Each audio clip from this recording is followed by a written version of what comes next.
Tā. Es pāris vārdus īstenībā. Jā, tā ir, jā. Jā. Es esmu šeit, jā. Jā, pēc malā. Jā, īstenībā mēs esam šodien sanākuši šeit uz semināru par lobbyis Latvijā ar domu, ka mums, lai virzītu savas iniciatīvas, bet savas iniciatīvas par mūsu nozars, vēlmēm un attīstību ir jāzina nedaudz vairāk par likumdošanu un par iespējām virzīt savas iniciatīvas. Un, diemžēl, pagājušajā ceturtdien parādījās tumšā puse visam tam pasākumam, kas saucās būvniecība, kurā mēs visi esam iekšā jau 5, 10, 20, 30 gadus.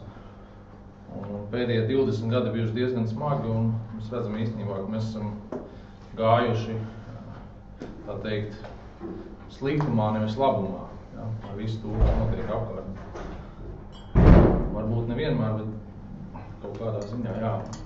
Un tāpēc, domāju, īpaši šobrīd ļoti svarīgi ir tas, ka mēs spējam sakoncentrēt domas par to, kā tad attiecība vajadzīga tai būvniecībām ir pareizā veidā un virzīt uz priekšu, lai nav tās bezgalīgās runas 3, 4, 5 gadu garumā par būvniecības likumu un vienkārši nespēja izvirzīt nekur tālāk. Un šai sakrā mēs esam aicinājuši palīgā pieredzējuši cilvēkus, kur mums arī varētu šo to pastāstīt, atbildēt uz jautājumiem un palīdzēt saprast, kādā veidā virzīt šīs mūsu iniciatīvas uz priekšu likumīgā veidā, ar uzsvaru likumīgā veidā. Jā, labi, dod vārdu Edgaram. Jā. Visi jau sasveicināmies, vēlreiz nesveicināšos. Pastāstīšu tikai, kādēļ man liekas, ka es varētu jums par tiem jautājumiem, ko Gads jau ieskicēja, kaut ko pastāstīt. Man tā pieredze ar lobēšanu, interešu pārstāvēšanu un likumu radīšanu ir no divām pusēm. Vispirms es esmu 6 gadus nostrādājis Latvijas darba devēju konfederācijā, kas ir viens no lielākajiem likumīgiem lobētājiem Latvijā. Un man bija tas gods un prieks pārstāvēt darba devēju intereses par darba tiesību un darba aizsardzības jautājumiem. Protams, skatīties, lai darba likumā, lai darba aizsardzības jomā visur darba devēja intereses tik ņemt vērā. Un tas regulējums būtu tāds, ko darba devēja var izpildīt, ir normāli izpildīt, lai tas nebūtu pārmērīgs un tam līdzīgi. Otra lieta, ko es tagad jau pēdējos, jau vairāk kā 6 gadus daru, es pats esmu tās kuru lobē.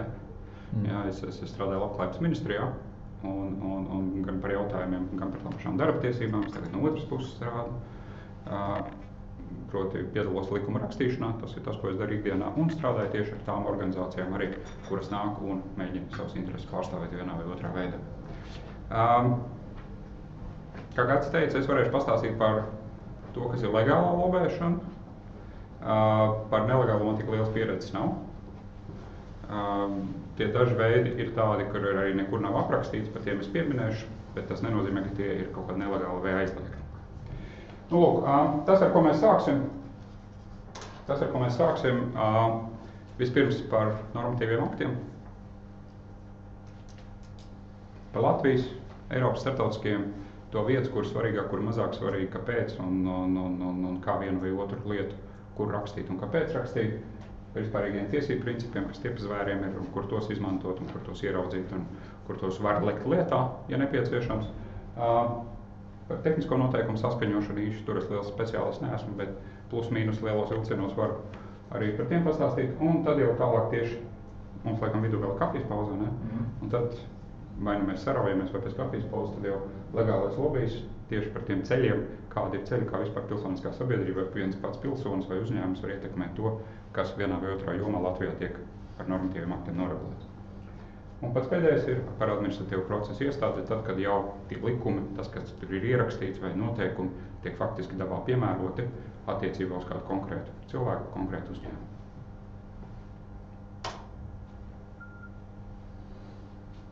Par normatīvu aktu hierarhiju.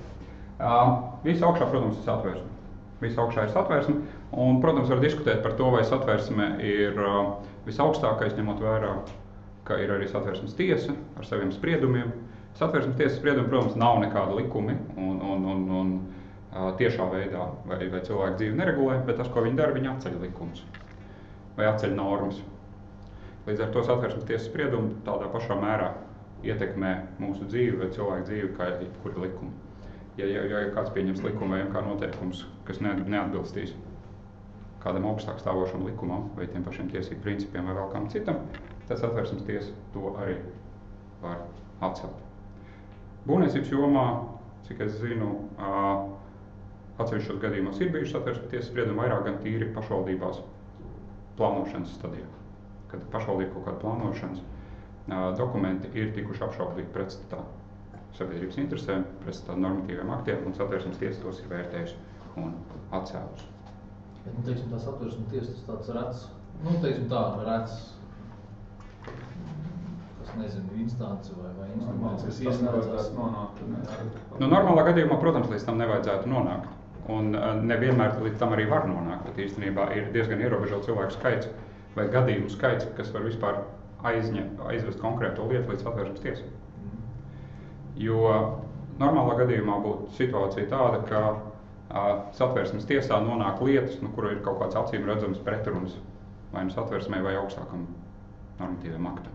Ja ar ministru kabineta noteikumos ir noteikts kaut kas, kas likumā nav pieļauts vai likumā ir aizliegts, tad tas būtu gadījums, ka to var aiznest uz Satversmes tiesu. Kas var aiznest uz Satversmes tiesu? Var aiznest deputātu grupa, ja? Var aiznest valdība, var aiznest tiesneši, var aiznest tiesības sargs. Un cilvēki paši kā tādi, kā mēs, kā jūs, kā sabiedriska organizācija, kā komercsabiedrības, jebkas, var aiznest tikai tajā gadījumā, ja nav citu līdzekļu, kā aizstāvēt savus intereses. Proti tas, ko tiesa skatīsies, vai nav iespējams, ejot uz vispārējās jurisdikcijas tiesu, uz administratīvo tiesu, aizstāvēt savus intereses. Ja, piemēram, ir likums uzrakstīts ne tā, kā tam vajadzētu būt, tad cilvēkam nav jēgas iet uz tiesu, jo tiesa jau lems pēc likuma. Līdz ar to nav nevienas citas instances, kas to likumu varētu atcelt. Tad vienīgā iespēja ir iet uz Satversmes tiesu. Plus otrs kritērijs, kas ir jāievēro, lai vispār cilvēks kā tāds aiziet uz Satversmes tiesu, uz ko Satversmes tiesa vienmēr skatīsies, lemjot pieņem viņa lietu vai nepieņem, vai cilvēkam ir reāli skāde nodarīta dēļ tā likuma. Personiski tā kā? Jā, tieši tā. Nevar vispārējā lemuma vārdā? Ne. Latvijā nevar. Citās valstīs var uz Satversmes tiesu aiznest arī vispārības labā. Teiksim, man liekas, ka tur tas celiņš, kas ir izbūvēts šitien traucē sabiedrības interesēm, un tas nekas, ka viņš atbilst tur, nezinu, kaut kādiem Rīgas domas noteikumiem. Es eju uz Satversmes tiesu, prasu atcelt, jo tas tur, teiksim, nezinu, bojā vidi. Cilvēku tiesības uz skaistu vidi. Ja? Es nevaru, jo ja tas mani personīgi neskar, manas intereses neaizskar, tad nekā. Tas ir ne tikai Satversmes, bet jebkurā, ja? Jebkurā citā pats par sevi tas ir. Bet Satversmes tiesā arī skatās šos divus aspektus. Saeimas deputāti, piemēram, vai tie visi iepriekš, ko es minēju, kas var aiznest, tie var nest pat, ja viņus personīgi neskar. Jo tie ir kā tāda sabiedrības sargs, viņi nosacītie, kuri stāv modrībā vai kā tiesības sargs, ja, kas var aiznest vienkārši lietu, pat ja tas tiesības sargs kā tādu neskar. Jo tā, kad, teiksim, manā jomā strādājot, tā, kad Dišņa vēl iestājās un tā, kad bija pensiju samazināšanas lietas, pabalstu samazināšanas lietas un tam līdzīgas, kur daudz gāja Satversmes tiesu, tad tas Satversmes tiesa nepieņem iesniegumus no tiem cilvēkiem, kuriem pašiem personīgi nekas nebija samazināts. Ja? Ja tev pabalsts, teiksim, kaut kāds vecāku pabalsts nesamazināja, tad uz Satversmes tiesu tev arī nav pamatinājums. Nu, par likumiem. Viens no pirmajiem jautājumiem, es atceros, kad es savulaik kā jauns ierēdnis atnācu strādāt uz valsts pārvaldi un man pielika rakstīt likums un ministra kabineta noteikumus. Pirmais jautājums bija, ko raksta likumos un ko raksta ministra kabineta noteikumos. Kā zināt? Jums ir kāds idejas? Kāpēc vienu vai otru raksta likumā, citu raksta ministra kabineta noteikumos? Jums cepurīt un kādu tur pasaka attiecības un tālāk, ka ministra kabineta noteikums nosaka procedūras, kā jā. Likuma var noteikt procedūras. Ne, tur ir tas saskaņošanas veids, kā arī varbūt izlaikt caur, ne? Tur jau caur Saeimu un tad MK noteikumiem caur ministra kabinetu. Tas nozīmē, ka daži no MK noteikumiem tur ātrāk izbīdīt caur kaut kā nekā caur Saeimu. Tur arī viss Tas ir diskutabls jautājums. Skatoties, no kurienes nāk iniciatīva nāk no deputātiem, tad ir diezgan ātri parasti varētu būt. Ja. Bet, ja teiksim, man kā ierēdnim, kas strādā ministrijā, es rakstu likumus, teiksim, un MK noteikumus. Man, protams, ir ātrāk caur kabinetu. Bet kā es kā pilsonis zināšu, ko regulē kabinets, ko regulē likums? Lai izvēlētos, pie kā iet, jums, teiksim, ja jūs gribat kaut kur ierakstīt, vai kaut ko noteikt, kā zināt, pie kā, kas ir ar Saeimu jārunā vai ar kabinetu līmenī. Pamatā visu valstī nosaka Saeima. Tas ir vispārējais princips. Mums ir viens likumdevējs Saeima. Tā arī ir. Un tikai tajās jomās, kur Saeima atļauj un uzdod, tikai tajās jomās kaut ko var darīt ministru kabinets. Ministru kabinets pēc savas iniciatīvas neko nevar pieņemt. Jo jebkuriem ministru kabineta noteikumiem, jūs redzat, jūs varat paskatīties savus materiālus, izdošanas pamats. Ir atsauce, kāpēc vispār tie ministru kabineta noteikumi ir tikuši izdoti. Augšējā labajā stūrītī vienmēr rakstīts izdots, pamatojoties uz tādu likumu, tādu pantu. Un otrādi likumā atkal ir norakstīts, ka noteikti kaut ko ministru kabineta tieši tā, tas ir tas deleģējums, kas vispār kabinetam dod tiesības jebko lemt. Ja nav deleģējuma, kabinets neko nedrīkst lemt. Līdz ar to, ja ir kaut kāds vakums, kaut kādā jomā vispār nav nekāda regulējuma, tikai likums. Tikai tad. Un tad, kā Saeima atļaus, tad ejam uz kabinetu. Jo, ja Saeima negrib pārāk detalizēt tur kaut ko noteikt, viņi nosaka vispār. Valsts iekārtas likumā nebija kaut kāda gadījuma atrunāt, ka ir uzreiz noteikums? Kādreiz bija saucamais 14.3. Tāds bija jārts ministru kabineta iekārtas likumā. 14.3, bija tāds apakšpunkts, kas visiem ļoti patika. Bija sērijas, ka ministru kabinets var izdot nenoregulētos jautājumus savu regulējumu. Bet to sekmīgi izmet ārā, pasakot, ka tas ir antikonstitucionāls. Un vēl kādreiz bija, atceraties, kad tas bija, es neatceros, bija Kalvīšu valdības laikā, kad Vaira Vīķa vēl bija prezidente, parasti Satversmes 81. pantu, man liekas, bija. Kad varēja Saeimas brīvdienās, ministru kabinets varēja pieņemt visādu veidu likumus. Tas arī vairs nav. To arī izbalsojām. Bija skandāls, tur bija kaut kas ar pagaidu drošības lietām, kaut kas tāds bija. Kad valdība sagaidīja, ka Saeima aiziet brīvdienās, fiks pieņēma likumus. Pēc tam Vaira, man liekas, atsvieda apakaļ un pateica, kas tā vispār par kārtību ir, ka kabinets likumdevēja vietā kaut ko pieņem. Un tad to pantu arī uz urā izdzēs ārā. Līdz ar to šobrīd likumdevējs un tikai tad atļauj. Ir vesela virkne lietu, ko nemaz nedrīkst kabinetam atdot. Nevar teikt vesela virkne, bet ir atsevišķas lietas. Piemēram, cilvēktiesības ar ministru kabineta noteikumiem ierobežot nedrīkst. Ja runa par kaut kādu cilvēktiesību ierobežošanas jautājumu.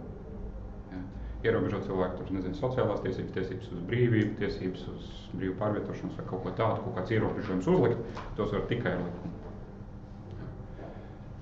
Tāds kā izņēmums.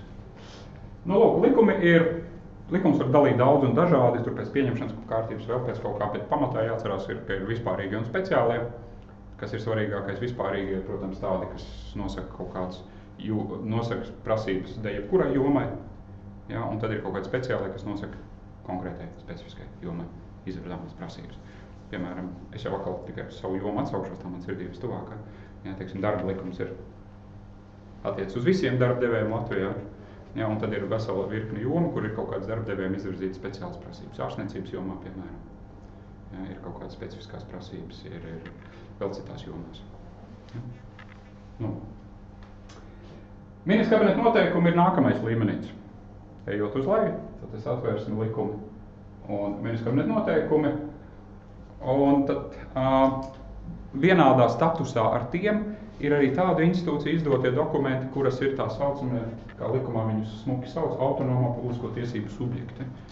Latviski runājot, ir tādas institūcijas, neatkarīgās institūcijas, kuras nav tieši pakļautas ministru kabinetam, kuras ir izveidotas uz likuma pamata, kā Latvijas banka, tur elektronisko plašsaziņas līdzekļu padomu, Fuktuks, nezinu, kas vēl, universitātes un vēl visādi šitādas iestādes, kurām ir tieši kompetences noteikti, kuras var izdot arī vispār saistošas dokumentus.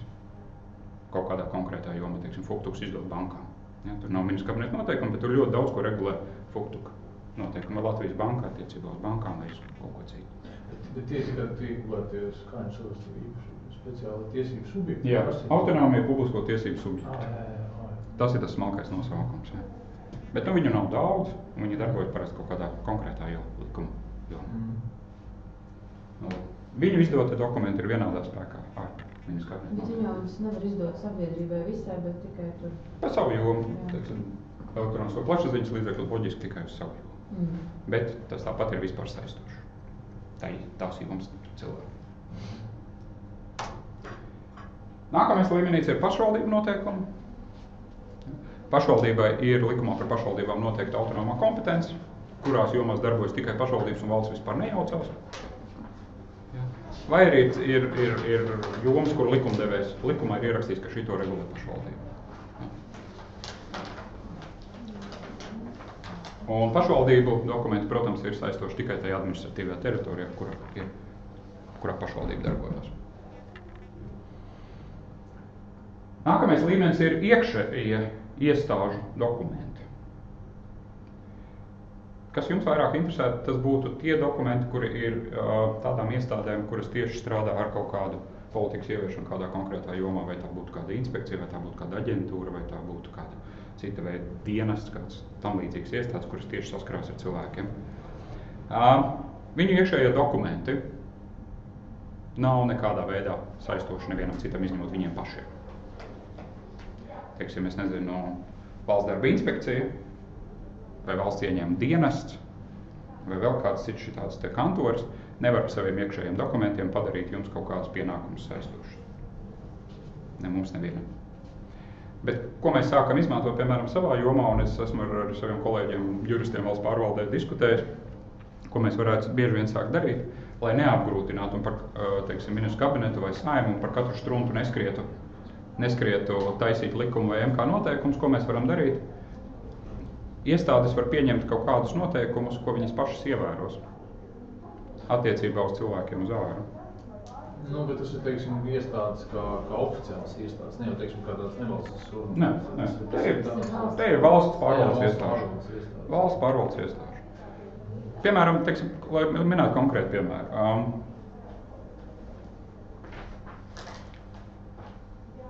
Atkal paņemšana darba tiesību joms, bet tas piemērs iespējams būs arī tāds pats līdzīgs kaut kur citur jūs specifikā, gan jau, ko zināsiet. Darba tiesību jomā darba likums daudzas lietas nenoregulē sīk un smalki. Jo vienkārši to nav iespējams izdarīt, situācijas rodas entās, un ja mēs mēģinātu to visu regulēt, tad mums būtu jāuzraksta šī tās darba likums. Un bieži vien cilvēki nāk, viņi saka, klau, kā man šī tā situācija darīt, ko man darīt tad, jo man vajag tur tādu vidēju izpēļņu aprēķināt vai vēl kaut ko tā. Un tas likumā nav, kuras tiešā veidā nav pateikts. Un to nointerpretējot var pateikt, ka šādā situācijā būtu jādara tā. Un tad, ko mēs tagad mēģinam izdarīt, ir tas, ka darba inspekcija pasaka, kas ir kontrolējuši iestādi, viņi pasaka, ja jūs būsiet darījuši šādi, tad mēs jūs nesodīsim. Tas tā kā kādi metodiskie materiāli, ne? Tas ir iekšējie viņu apstiprināts normatīvs akts, ko viņi saka, mēs šādi kontrolējam. Bet tas ir, teiksim, vidam ir arī tās vidu vēstules un logas kaut kas tāds, ja, ko viņi it kā publisko savā mājaslapā un saka, tā ir tā mūsu interpretācija, ko mums uzturam. Tas ir saistoši viņiem pašiem. Jā, vai jo tam vidam tur ir renti, kā tās vēstules numuru tāda, vēstule numuru tāda, tad tur kaut kāda case study. Jā. Tas jums nav saistoši tiešā veidā, bet jūs zināt, ka ja jūs darīsiet tā, kā tajā aprakstītajā situācijā, tad viņi darīs tieši tāpat analoģiski, kā viņi jau ir iepriekš rīkojušies. Tas nozīmē, ka īstenībā panākot, te arī ir tas variants, ja? Panākot, ka iestāde kaut kādā situācijās rīkojas vai interpretē vai piemēro normu tādā veidā, kā viņi to dara, un ja viņi apstiprina to kā savu iekšējo kaut kādu kārtību, nav jēga lausties ministru kabinetā vai Saeimā, lai to specifiski ierakstītu likumā. Ja piemērotājs to atzīst, kā sev piemērojam un atzīstam praksi, ar to principā pietiek. Valsts pārvaldes iekārtas likums saka, ka iestāžu iekšējie normatīvi ir saistoši pašai iestādē. Un iestāde nedrīkst viņus neievērot, ja viņa reiz tos ir pieņēmis. Ko tad? Atcelt, protams. Tas nozīmē, to, ka mēs esam izstrādājuši to profesionālu standartu, kuram nav nekāda oficiāla satura, bet viņš ietver to informāciju, kas ir būtiski iztrūkstoši, teiksim, likumdošanā. Tas nozīmē, ka ja mēs pieņemsim iet ar kaut kādām tādām iestādēm kā būvvaldēm vai būvinspekcijām vai kā mēs tur tirkus regulē to, vai kaut vai pilsētu dūmēm, tad viņi ar saviem ja mēs dabūjam iekšā tur, tad viņš uzreiz ir iekšā un tiek ieviest. Nevis tur sistēra āmurs ienāk cauri. Uzreiz uz kabinetu. Jā, iespējams. Es jums pateikšu, kā ir darba aizsardzības jomā. Darba aizsardzības jomā, piemēram, arī teiksim, ja runājam par drošu darba vidi, daudzās jomās nav sīk un smalki noteikti ar ministru kabinetu noteikumiem vai likuma standarti. Piemēram, kādam jābūt mikroklimatam. Darba aizsardzības normatīva akta pasaka, ir jābūt tādam normāli, lai cilvēks varētu strādāt. Ne pa karstu, ne pa augstu, ne pa mitru, ne pa caurvējainu, ne pa kādu. Ja? Bet konkrēti nav nekas pateikts, sīk smalki. Jo, tas, ko izdarīja Darba devēja konfederācija un Arotbiedrības savienība un Valsts darba inspekcija, viņi visi sanāca kopā un uzrakstīja. Kā mums lieta, kā vajadzētu būt. Visi kopīgi to akceptē, jā, šis ir der. Un ja visi šādu ievēros, tad darba inspekcija nevienam pa galvu nedos. Un tas ir tieši tas pats, ko jūs teicāt. Un tas strādā, un viņi tiek pieņemti. Mūsu jomā viņi sauc par labās prakses standartiem. Kas nav standarta tipiskā veidā vai. Jā, tu panāc, ka standarts ir kā metodiskais materiāls, kad viņi skatās, vai tas tehniskais projekts ir izstrādāts atbilstoši. Un tas nenozīmē, ka to pašu nevar panākt citā veidā. Ok, panākt citā veidā, fine. Bet ja tu izdarīši vismaz šādi, tad ok, mēs tev. Kaut kādos jautājumos šis varētu būt īstumā, jā, varbūt arī mazākās precizības ceļš, jā. Iespējams. Jā. Es jums pateikšu no šī ceļa vienu lielu trūkumu. Vienu lielu trūkumu. Visām tām iestādēm, kuras reāli piemēro to, ko likumdevējs vai ministrs kabinets ir pielēmis, visiem ir bail uzņemties atbildību. Jā. To es jums kā ierēdnis varu pateikt. Jo to es redzu no mūsu pašu iestādēm. Viņi vienmēr, ministrija, ko mums darīt? Es saku, jūs taču piemērot, vai jūs apsēdiet, jūs redzat situāciju, izlemiet. Negrib neviens uzņemties atbildību. Atnāks dusmīgā, ne jau vairs sudraba, bet krūmiņa. Jā, un pateiks, ka jūs esat darījuši nepareizi un sados visiem pa galvu. Sudraba nokritīs. Sudraba nokritīs, jā. Noģības, jā. Bet tur, kur tas varētu atdurties pret to, ka iestādes baidīsies uzņemties atbildību. Jo ir sevišķi piemērošanas līmenī cilvēkiem patīk, ka viņiem ir instrukcija, tajā situācijā dara tā, tajā dara man kāds ir pateicis, nevis, ka es pats sēžu un pats domāju, kā konkrētā situācijā būtu labāk, taisnīgāk vai pareizāk. Ja. Tur ir tā, varētu būt problēma. Jā. No otras puses, tam arī ir gluži, vismaz kā es redzu daudzās mūsu jomās, ir gluži loģisks izskaidrojums. Nevienmēr piemērotāju līmenī var nolūgot kvalificētākos speciālistus. Jo, ja teiksim, mums tā pašā darba inspekcijā, tur inspektoram, piedodiet, alga ir kaut kāda 400 lapu nepilnas papīra. Es zinu arī mazāk. Jā. Vai jūs varat nolūgot kvalificētu darba tiesību cilvēku par šito? Nav, objektīvi nevar. Un prasīt no viņa, lai viņš smalki kaut kādā jomā tādu ļoti taisnīgu un viedu risinājumu rakstu, nevienmēr ir gluži objektīvi pamatot. Lūk. Un pēdējais līmenis, kas kādā veidā, teiksim, kaut kāds regulējums no valsts pārvaldes nākošais ietekmē cilvēkus, ir administratīvā akti, tas jau konkrēti lēmumi, ko pieņem iestādes. Tu esi iestāžu iekšējos noteikums, ja kā cilvēks no valsts, piemēram, liekas, ka viņš ir nepareizs. Pie kā es varu iet viņu pārsūdzēt pie iestādes vadītāja? Vai es vispār to nevaru izdarīt? Uz jums viņš nav saistošs. Viņš man vispār nav saistošs. Bet ja man liekas, ka saskaņā ar viņu viņš ir pieņēmis nepareizu lēmumu attiecībā pret mani. Vienkārši runāju. Nē. Attiecībā uz jums administratīvu aktu var uz iekšēju atsaukties nevar. Administratīvais akts bija iestādes, kas ir saistošs konkrētam cilvēkam. Administratīvs akts ir tas, ko ikdienā parasti sauc par lēmumiem. Tas ir, teiksim, es nezinu, tur būvvaldā, ko viņi pieņem, ko viņi apstiprina. Tur ir lēmums. Tur ir lēmums. Tas ir administratīvs akts. Kur es viņu pārsūdzēt, viņš man nepatīk? Viņam vienmēr ir apakšā uzrakstīts, kur viņu var pārsūdzēt vai apstrīdēt visdrīzāk un pēc tam pārsūdzēt. Ja?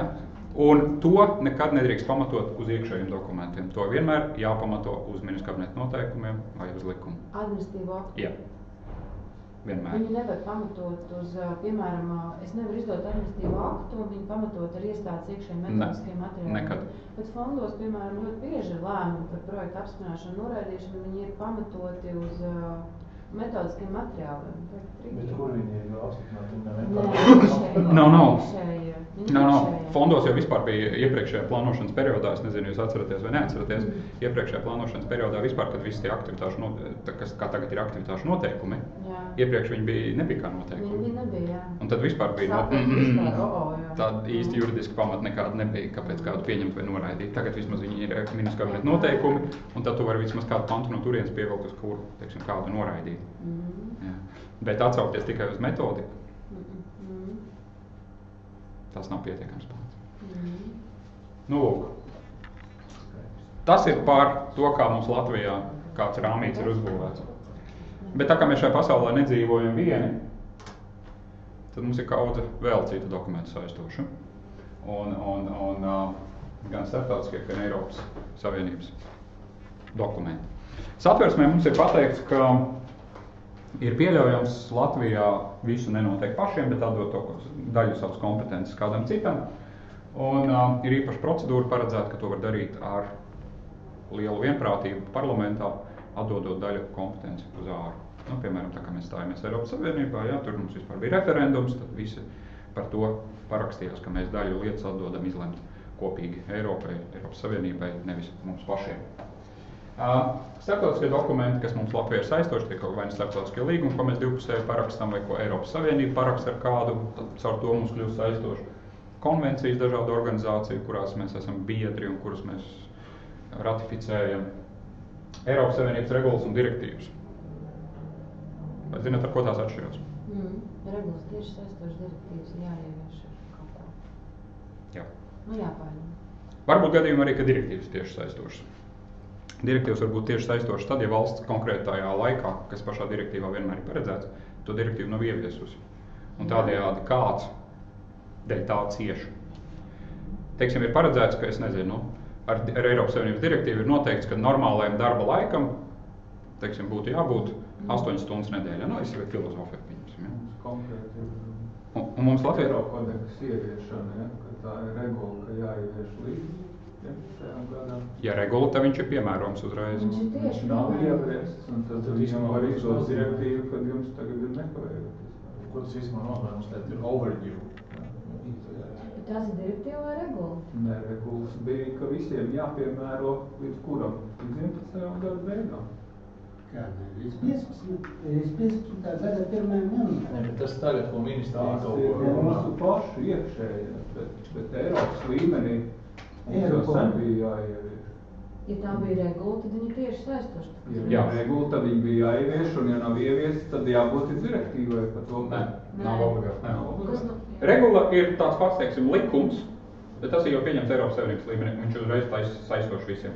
Regulā ir ierakstīts, es nezinu, X, tad tas ir X Latvijā, X Grieķijā, vienalga dejebkur. Ja tur ir ierakstīts, es nezinu, ka mājām ir jābūt ne vairāk kā 2 stāvus augstā, nu tad tas mums vairs Latvijā par to likums nav jāpieņem, tad tas ir automātiski visiem saistoši. Savukārt, ja ir direktīva paraksti nosaka kaut kādu mērķi, kas ir jāsasniedz. Jā, direktīva parasti nosaka kaut kādu mērķi un pasaka laiku, līdz kuram tas ir jāizdara. Teiksim, pasaka, es nezinu, 2015. līdz 2015. gadam. Vajag panākt, lai mums būtu jums. Jā, nu, piemēram. Un tajā brīdī, ja 2015. gada 01. Latvija nav pieņēmusi likumus vai MK noteikumus, lai visu šito te ieviestu un panāktu, ka tas sikši strādā, vienkārši nav. Varbūt te vairs nav runa par to, vai kvalitatīvi vai nekvalitatīvi, bet vienkārši nav. Tad cilvēks, kura intereses skar tas, ka šis nav ieviests, viņš saka, man nevajag vairs nacionālos likumus, es pat taisnu eju uz tiesu un atsaucos uz direktīvu. Bet uz tiesu kur? Latvijā. Uz tiesu Latvijā? Jā. Ja tas man ir tieši, tā kā skāris, jau var Bet lasi, bet tagad iedomāsimies, mēs esam situācijā, tagad notika, viņam kaut kas sabruka, ja? Mēs konkrēti būvniecībā. Un mēs palasam ko? Mēs palasam to, ka Latvijas nacionāla likumdošana neko neapskata šo te jautājumu. Bet tie paši Eiropas kodeksi, kas ir tā kā vienotais Eiropas normatīvi, šo jautājumu apraksta un īstenībā viņu rekomendācijas vai prasības pret, teiksim tā, nav ievērotas tajā būvē, kas ir sabrukus. Mēs saprūkot, kādam ir radušies zaudējumi. Loģiski, jā. Tātad tas ir cietušais, jo nav izpildīts Eirokodeks prasības, kaut arī Eirokodeks Latvijā atbilstoši, teiksim, MK noteikumiem nav ieviests. Bet nav izpildīts tās te prasības, kas ir bijušas tur. Tātad viņš vēršas kur? Latvijas Republikas tiesā. Jo, ja viņa nav, ja šādā, es nemāku pateikt specifiski par jūsu jomu, jo tur jāskatās, vai tas ir regula, vai tas ir direktīva un termiņi un tam līdzīgi. Bet ideja ir pareiza, ko jūs sakat. Bija jāievieš, nav ieviests. Sorry. Tas nozīmē tajos gadījumos, kad Eirokods runā pretī LBN. Jā, pat Eirokods runā daudz detalizētāk, un vienkārši LBN nav atrunāts. Viņš pat nepasaka to, ka tā ir problēma. Eirokods pasaka, hei, ir tas ir riskants variants, tas ir riskants, tāpēc to jāievieš ir tas, un tu neesi ievērus tas noteikums, jo viņi tagad tā nav bijuši. Bet Eirokodeks tas ir kāda veida Eiropas līmeņa. Tas ir Eiropas līmeņa. Viņš ir pieņemts. Tas ir Eiropas līmeņa, LBN. Jā, bet tur ir jāskatās status, tur ir jāskatās dokuments. Tas ir standarts. Tas nav tīs. Bet standarts ir kāds ar direktīvos? Nē, standarts parasti jau pieņem kaut kādas standartizācijas institūcijas. Ceņā. Jā. Standarts tīs nav tīs. Bet īstenībā visur... Bet ir direktīva, kas noteikti pasaka, ka tas standarts ir jāpārņem. Tas standarts ir obligāti piemērojams. Jo savādāk kā viņš Varbūt. Jā. Tur ir jāskatās gadījums. Jo īstenībā samīgi gadījumā tiešām ir cietušie, teiksim, kaut kādās. Dēļ tā, ka tas kaut kādā jomā konkrēti nav ieviesams. Bet arī ir jāskatās. Teiksim, ja tur, nelaimes gadījums ir noticis dēļ tā, ka nav ieviests, vai to var tiešā veidā vienmēr sasaistīt. Piemēram, ja ir paredzēts, ka no 2015. gada ir jāatļauj visiem cilvēkiem, valkāt sarkanas kaklaslētas. Es muļķīgi piemēru minu, bet, direktīva ir pateikusi. Bet Latvijā līdz šim ir, pieņems likums, ka mēs varam tikai zilas kaklaslētas valkāt. Tad 1. janvārī, ja es uzlikšu sarkanu kaklaslētu, un mani par to notiesās, vai uzliks administratīvu sodu tikai tāpēc, ka direktīva nav ieviesta, tad es varēšu iet uz tiesu un lūgt atkal pamatojoties uz direktīvu. Tāda ir tas mehānisms. Ka man nedrīkst nelabvēlīgi saks darīt, tāpēc, ka mēs nav izpildījuši. Tad es to jāpierāda, ka ar LBN tas ir kā gāja cauri, bet Eiropā neiet. Tāpēc viņi ir saskaņā ar LBN, bet viņi nav saskaņā ar Eiropas. Jā, un tā ir tā vēna, kāpēc sabruk. Un ja es ietu pēc Eiropas, tās LBN nē. Eirokodeks ir tā jomā? Tur ir likumā rakstīts, ja nav LBN, tad jāizmanto pār 1000. Bet tad jau tāpat ir pārkāpts. Tad tāpat ir pārkāpts. Nē, bet ir jau kaut kādas lietas, kaut kādas sīkumi, kur varbūt tiešām uzvēlties, ka LBN atļauj to, bet Eirokods neatļauj. Jā, tur ir konflikti.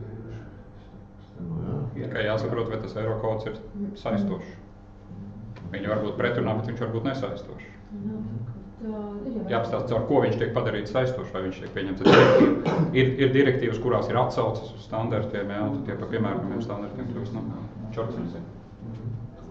Lūk, tas ir pa direktīvām un regulām.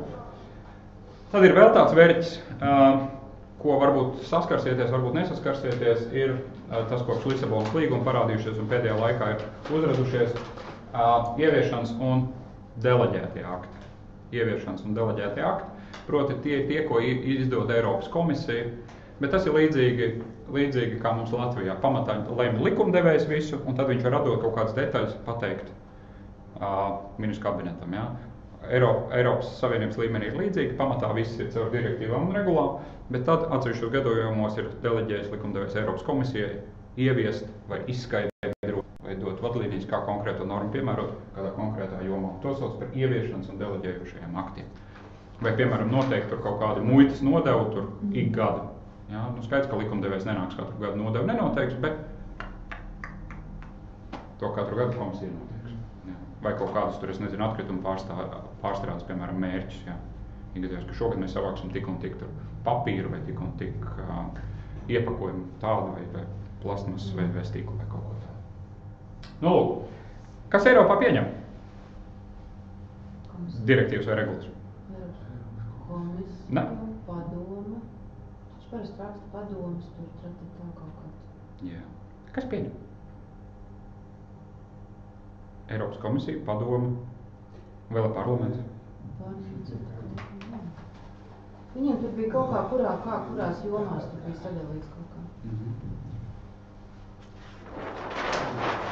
Kurš tur kurā jomā, ko var, tur lauksaimniecība var tas un... Eiropas Savienībā ir strādā 3 vienīgi. Eiropas padome, Jā. Eiropas komisija un parlaments. Jā. Un tā sistēma ir tāda, ka šitie 2 pieņem kopīgi. Viņiem ir jāvienojās. Eiropas padomē un Eiropas parlamentā. Bet viņiem ir jomas kaut kā sadalīt, kurš tur kurā varēja, ne? Nebija? Nē. Eiropas komisija pati neko nepieņem. Eiropas komisija tikai dažkārt tur paskaidro. Nu? Viņiem bija tā ierosinātā. Jā, viņi ir tie, kas izstrādā. Jā, izstrādā un ierosina. Jā. Viņi izstrādā un atdod šitiem lēmumiem. Tas process parasti aiziet diezgan ilgi, vai ne? Un tas aiziet parasti šitā. Viņi atdod vienam, atdod otram. Kas ir Eiropas padome? No kā sastāv Eiropas padome? Kā es teiktu, Eiropas padome tie ir mūsēji. Tas ir valdības. Sanāk ministri. Visu valstu ministri. Tie ir tie, kas ir vienmēr konservatīvi. Ja tie ir maka turētāji. Ja. Tie sanāk ministri. Eiropas parlaments. Tie ir tādi visiem. Ja. Tie ir, kā mums Saeima. Ja, sabiedrības spogulis. Ja. Sabiedrība. Valdība un sabiedrība. Un viņiem kopīgi ir jāvienojas un tikai tad tiek pieņemts direktīvas vai regulas. Ir atsevišķi gadījumi, ka tikai padome var pieņemt, bet tas nav būtiski. Pamatā visi tiek lēmts šitiem abiem vienoties. Kamēr viņi nevienojas, nekas nav pieņemts. Un vēl ir visinteresantākais mehānisms, ka Eiropas komisija arī gluži nav nabagi. Ierēģi, kas to visu taisa. Viņi uzraksta, pieņemsim, kaut kādu direktīvas projektu, atdod šitiem abiem lemt. Šitie abi lēm kaut ko palabo, kaut ko pieprecizē, beigās uztais kaut kādu variantu X. Ok, šitādi mēs esam gatavi vienoties un pieņemt. Un tad Eiropas komisija paskatās, viņi saka, jūs esat to visu sačakarējuši. Vispār no tā sākotnējā domas nekas nav palicis, vai ir sanācis pilnīgi greizi jūs tajā sarunās. Ko viņi var izdarīt? Viņi jau pateikt, visi mēs atsaucam. Un nekas netiek pieņemts. Līdz ar to faktiski ir jāpanāk vienošanās visiem. Viņiem ir tāds izsludināšanas tiesības. Jā. Viņi pasaka, ka jūs tur vienoties mūru devēju. Ja. Līdz ar to faktiski sanāk visiem ir jāvienojas. Ierēģiem, kas taisa, valdībām un sabiedrībām, politiķiem. Cik tas kaut kāds nav pieredze, cik tāds process no ierosināšanas līdz lēmumam paņem laiku? Ātrākais, man liekas, bija kaut kādi, ko es redzēju, kaut kādi varbūt 3-6 mēneši. Nu, tas ir ļoti. Un par sīkumu. Garākais, man liekas, tagad bija procesā. Nu, mums, teiksim, darba laika direktīva, kas mums jomā, lai izmainītu darba laika direktīvu, man liekas, jau pāri 8 gadiem. Jā. Mēs ceram, ka mūsu prezidentūras laikā 2015. gadā, kad Latvija prezidēs Eiropas padomē, ka mums nebūs ar to jānodarbojas. Ja tad būs labklājības ministriem, mūsu kolēģiem būtu ar to visu jāņemās. Ir šausmīgi interesanti vienmēr paskatīties dabā, kā tas pasākums notiek. Tā, ka viņi mēģina diskutēt. Tas ir tik interesanti. Šitie, kā pamatā, teiksim, valdību vadītāji, tur cilvēki, ministri, diplomāti, ārlietu ministrijas pārstāvji, vienmēr ļoti zolīti, vienmēr ļoti ieturēti un tā. Nāk deputāti. Nu, lai vai kā, Eiropas likumdevējs ir parlaments un padome, un Eiropas komisija ir tas, kas to priekš viņiem visu gatavo. Vispārējie tiesību principi. Ir tādi, kas nekur nav ierakstīti, ir tādi, kas kaut kur ir ierakstīti, un ir tādi, kuri ir no kaut kurienes atvasināti vai caur spriedumiem vai caur kaut ko citu. Kā es teicu, tad tie, kas nav ierakstīti, ir pazīstami tiesību teorijā, visi juristi mācās universitātē par vispārējiem tiesību principiem. Satversmē ir daži minēti. Visvairāk cilvēktiesību sadaļā, piemēram, nediskriminācijas princips, ja, ka neviens nedrīkst Latvijā diskriminēts, ne pēc kādu kritēriju. Atsevišķos likumos ir noteikts, piemēram, administratīvā procesa likumā, kas cilvēkiem interesē par to, kā valsts iestādes pieņem lēmumus, pēc kādiem principiem jāvadās, un likumos. Un valsts pārvaldes iekārtas likumā arī ir par to, kā valsts pārvaldē vispār būtu jādarbojas, ne tikai attiecībā uz lēmumu pieņemšanu.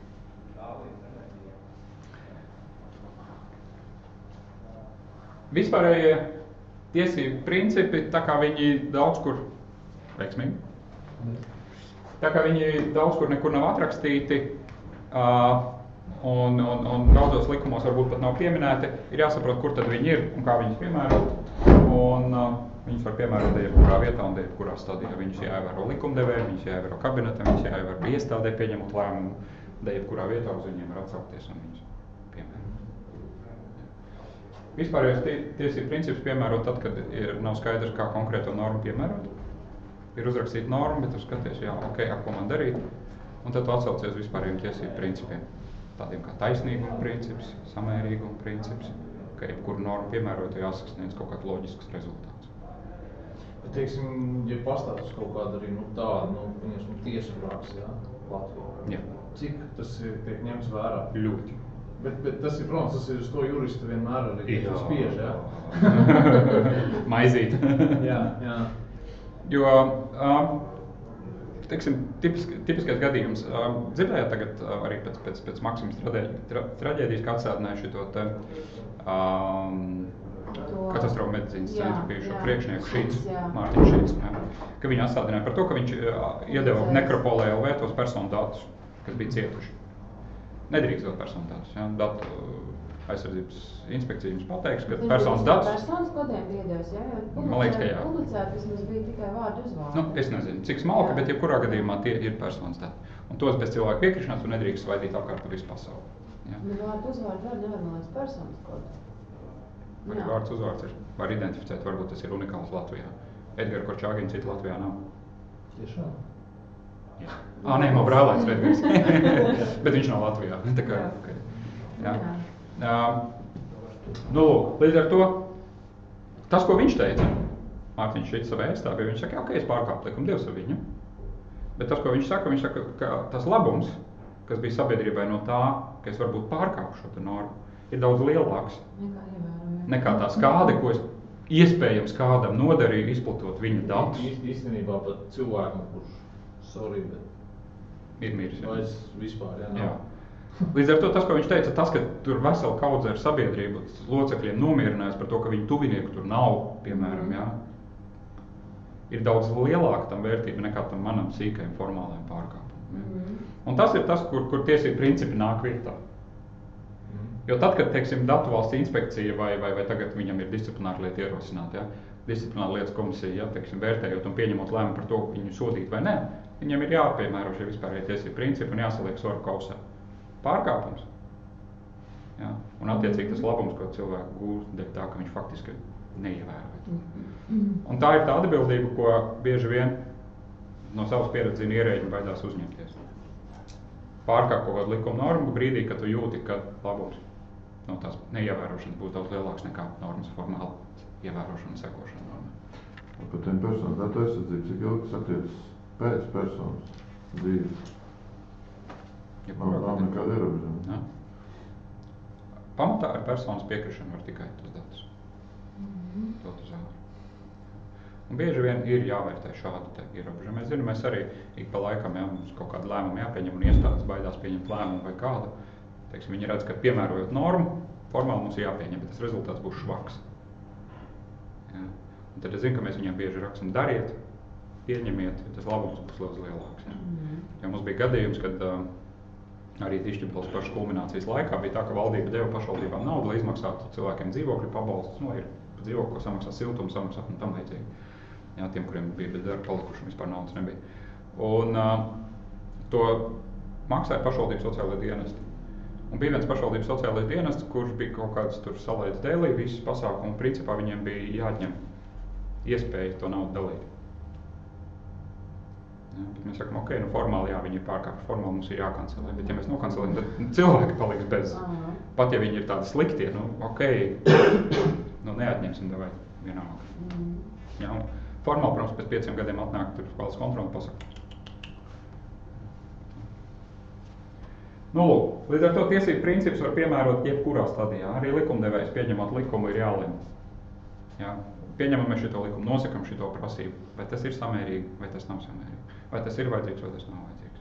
Vai tas ir diskriminējoši, vai tas nav diskriminējoši. Bet tas, teiksim, tad arī jautājums par to, teiksim, vispār kā Latvijā darbojas nevalstisku organizācijas sektors, jā. Bieži vien varbūt nevalstiskas organizācijas iet, bet nav ar bez juridiskā palīdzības iet uz priekšu kaut kādiem jautājumiem un īstenībā viņi tiek atšūti kaut gan. Tur pietiekams juridiskās palīdzības tur varētu arī ļoti pamatot virzīt uz priekšu, pamatoties uz šādām tēmām. Jā. Tas, ko es pats, teiksim, redzu no nevalstisko organizāciju puses, pats pietiekami ar viņām strādājot un darbojoties ar nozara asociācijām savulaik, tā ir viena liela problēma par to, ka nav kapacitātes tajā ziņā, ka tieši, kad nevar piesaistīt cilvēkus, zinošus, specifiskus. Jo tie jautājumi pietiekami specifiski. Kā valsts pārvalde strādā, kādus principus ievēro, kurā brīdī uz kuru pogu uzspiest. Jā. Es teiksim, mans pats bijušais kantors, tur tagad arī ir darbdevēja konfederācija, viņi arī gana paplicinājušies. Ja.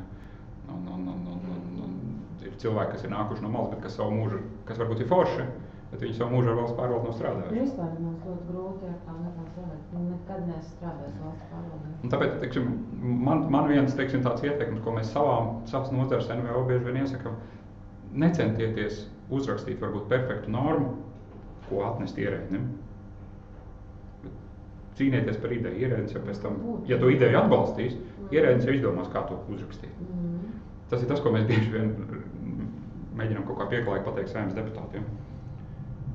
Jo bieži vien Saeimas deputāts, teiksim, kaut kādā likumā ieliek kaut kādu savu priekšlikumu, kaut kādu perfektu, jau savu redakciju. Viņš nav jomas speciālists, sanāk kā sanāk. Jā.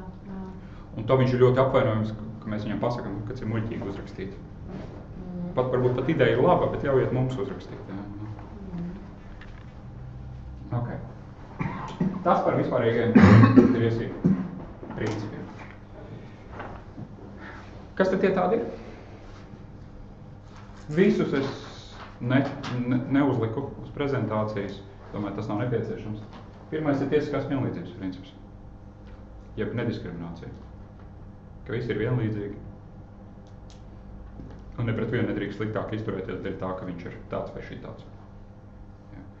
Un tepat nav obligāti jābūt, pieņemsim, es nezinu, tur vīrietis, sieviete, melns, balts vai jebkāds. Ir vienkārši jābūt divām kaut kādām salīdzinošām personu grupām, kas atrodas vienādos apstākļos, bet ja pret vienu grupu mēs izturamies labāk nekā pret citu, tad tam ir jābūt kaut kādam objektīvam pamatojumam. Un tas, ko vēl likums arī un satversme nosaka, ir tas, ka, ja cilvēki ir atšķirīgās situācijās, arī tad tu nedrīkst pret viņiem izturēties vienādi. Nedrīkst? Jā. Ja viņi ir atšķirīgi, tad pret viņiem jāsurs ir atšķirīgi. Proti, tu nedrīksti visus mest pār vienu kārti, ja viņiem ir atšķirīgi apstākļi. Teiksim, es nezinu, sociālajā jomā cilvēkiem dažādas vajadzības. Tu nedrīkst maksāt visiem vienādu pabalstu. Teiksim, kā apdrošināšanā, ja, katra mums ir. Un tas, teiksim, šis princips būtu tā praktiski piemēros, teiksim, skandināviem progresīviem nodokļiem un tā tālāk, jā? Piemēram. Teiksim, tas praktiski, jā. Tas var būt dažādi. Tu nedrīkst izturēties vienādi dažādos apstākļos esošām personām, teiksim, likumu paredzot regulē. Un tu nedrīkst izturēties atšķirīgi pret vienādos apstākļos esošām personām. Kas ir visgrūtākais, bieži vien ir identificēt, kuras tās personu grupas, uz kurām tas viss attiecās. Ja? Un kas ir tie kritēriji? Nav viņi nekur aprakstīti. Tas ir katrā konkrētā gadījumā jāsēž un jādomā. Saprast, kas ir tie kritēriji, kas... Jā. Teiksim, šajā te pensiju samazināšanas lietā, tā kā toreiz atcerieties, Rišķibels laikā par 10% visiem samazināja pensijas. Pensionāriem bija tāds, satversmes tiesa pēc tam atcēla to spriedumu. Un tas, ko satversmes tiesa teica, jūs visus pārmetāt par vienu kārti. Tā nedrīkst. Jo pensionāri dažādi. Ir Andris Bērziņš, mūsu prezidents ar savu pensiju, ja? Un ir Tante Bauskā ar savu pensiju. Un kāpēc visiem? Viņi ir atšķirīgos apstākļos, jūs piemērojat vienādu risinājumu. Ja, viņi teica, varbūt to varēja darīt, bet nevajadzēja tā darīt. Jā, un tad jau to varētu tiešām darīt uz nodokļiem un... Nu, lūk. Nē, nu nodokļi jau tādā ziņā ir ļoti labi, jo katram jau ir sava alga un katram proporcija ir aptuveni vienāda, ja, un tu to bišķi izlīdzini ar neapliekamo minimumu, ja. No arī jau izlīdzinās. No 7,000 ir vairāk nekā no 7,000. Nu, tieši tā. Tieši tā. Nu, skaistais tiesiskās paļāvības princips, ko visi arī iemācījās Dišķibels laikā, par to, ka ir tiesības cilvēkiem paļauties uz tādu regulējumu, kāds tas ir, un ka tas nemainīsies. Un neko nevar valstī izmainīt uz slikto pusi, neparedzot kompensāciju vai pārējais periodu. Proti, ja cilvēkam ir bijis tiesība paļauties, ka tas būs tā, un viņš jau kaut ko ir iesācis darīt, paļaujoties uz to, tad tas ir jārespektē. Būvniecības jomā, piemēram, arī, tu nevari, teiksim, pateikt, ka māja ir jābūvē tagad pēc šitādiem standartiem. Cilvēks tur, es nezinu, ieinvestē naudu, uztais tādu projektu, sāk jau būvēt, un pēc tam, kad tu viņam pasaka, nē, šitā vairs būvēt nedrīkst. Jo haidī, ja? Tad tev paredzot šādu regulējumu ir jāpasaka, ok, tas stāsies spēkā pēc, 5 gadiem, vai uz visām mājām, kuras vēl nav iesāktas būvēt. Ja? Tas būtu tiesiskās paļāvības princips tāpēc. Jo tiklīdz kaut ko maina, kas saka, zirgiem skrienot, ja, pa vidu, sacīksts vidū, tā cilvēks, jebkurš var iet uz atvešanas tiesu, pateikt, piedod, man jau ir radusies skāde dēļ tā, ka jūs mainat noteikumus. Cilvēkam ir tiesības paļauties, ka kaut kas nemainīsies. Tas nav absolūts, bet to ir jāpēc. Ja. Nu, un samērīgs princips, tas jau tas, ko mēs iepriekš runājām, ja, par to Šītas kunga gadījumu spriežot.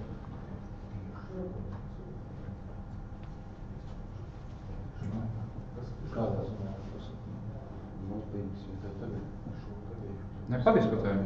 Piemēram, reāli tagad, jā, tiesiskās paļāvības princips. Tagad, pieņemsim, mēs tagad gribam izvirzīt tādu tēzi, ok, tās ēkas, kas ir publiskās ēkas, pieņemsim mēneša laikā, ir jāiesniedz būvvaldē aprēķina atskaita. Visi aprēķini. Visi aprēķini. Nu, labi. Kāds pārbūt? Pa lielam ir likumā noteikts tā, kad ir jābūt aprēķiniem, un aprēķiniem ir jāglabājās, pieņemsim, birojā pie konstruktora, pie kā, kas ir izstrādājis, un aprēķinus var pieprasīt tikai pats pasūtītājs, tad mēs viņam izsniedzam viņus. Vai būvinspekcija? Vai arī būvinspekcija. Uzraugojušās, kontrolējušās viņas. Tā nav aprēķina atskaita, tie ir aprēķini. Ja? Un tagad, ja mēs tādā veidā diskutējam, ceļotā, ja mēs šādā veidā pieprasām mēnešu laikā izsniegt aprēķina atskaiti, kas ir kaut kas cits nekā aprēķini, kas ir vajadzīgs tikai ieguldīt vēl papildus darbu, tad te īstenībā stājas spēkā tiesiskās paļāvības princips. Praktiski īstenībā pieprasot šādu lietu, tu jau man nodari, kā sacīt, zaudējumus, par kuriem man neviens neko nemaksā. Bet tad es lieku pretī samērīgumu principu un saku, kad es gribu pārbaudīt, vai viss tas ir kārtībā, Jā, cik ir liela nodarītās kādes? Nē, es vienkārši domāju tā, vai nu tu iedod kaut kādu jūklī kaut kādas aprēķinu, nesakārtot struktūru, ja? Tad jau, lai nu viņi paši tiek galā, orientējās tajā datu jūklī. Tu atskait nevarēs pieprasīt. Nu, tieši tā, es par to arī runāju. Iedod sev aprēķinu jūklu, lai viņi tiek galā. Nu, tad. Un ja netiek galā, lai prasa tev. Princips palielam. Jā. Vai samērīgumu. Vai arī samērīguma princips, tad tu iedos to datu jūkli, kas nav īsti sakārtots. Ja viņi nevar orientēties šajos datos, tad tās sanāk, ka viņi... Tad viņi tev sauc palīgā skaidrot. Nu, bet tagad teiksim, ok, mēs šo esam konstatējuši. Neviens jau to nezina. Varbūt nezinu. Es pat teiktu, ka tas ir vienkārši jauna prasība, jauns sloks, kur ir vienkārši jāsamēro visu, cik to var iedot, cik reāli to var iedot, kādā veidā, cik liels kāda tas kādam rāda, proti laiku, naudu, laiks ir kurā tomēr nauda, jā, laiks ir nauda. Un tas, ko kolēģi jūs saka par to, vai tas ir samērīgi pret to labumu, ko mēs no tā iegūstam. Kā sabiedrība, ja mēs uzliekam šādu slogu vienai grupai, pretstatā. Bet tas labums ir jautājums, tas, kas man tagad pirmā ir super jautājums, ir tas, kas saucās tas KPI, ja? Tas ir Quid pro quo? Tas ir Key Performance Indicator. Tas ir tātad kāds būs latviski? Labuma guvēja. Jā, tas indikācija, teiksim, kā tu izmērīt labumu. Labuma mērā. Jā, rezultātu rādītāji. Teiksim, kāda būs mērā labums, jo šeit iet jautājums par to, ka tīri no psiholoģiskā viedokļa, no cilvēks taisa aprēķinu, bet tas vienkārši tāds praktiski sanāk kā noformulējot atskaitē, tu pats sakārto savus domas un īstenībā pašam palielinās iespēju izķert savas kļūdas. Bet tas nav matemātiski pierādāms, jo nav veikta to statistiku. Līdz to tas ir bez mazliet tāds cilvēku psiholoģija balstīts, protams, teiksim, pieņēmums, ka ko tie, kas ir veikuši to dabā, viņi par to ir pārliecinājušies, un viņus vairs nav jāpārliecina, viņi zina, ka tas tā strādā. Tad, baigais jautājums, kā tad nodefinēt šo tātad to indikātoru, to mēramu. Un vēl viena, kas ir lieta, kas arī izriet no samērīguma principa, ka tā, kad tu kaut ko uzliek prasību, ka tev tā prasība jāuzliek tik liela vai tik plaša vai tik detalizēta, cik tev ir vajadzīgs, un ne plašāk. Ko tas nozīmē? Ja, piemēram, ir vajadzīgs, lai pārliecinātos par kaut kādu ēku, drošību, tev ir vajadzīgs dabūt šitādu daudzumu datu. Bet ja tu likumā saka, strums par šito daudzumu, dodiet visu. Un šī daļa īstenībā nav vajadzīga, tad tas ir nesamērīgs likumā, nesamērīga prasība. Jo ir jāspēj nodefinēt tikai tik, cik reāli vajag. Un uz šito ir Satversmes tiesas bieži vien zaudētas.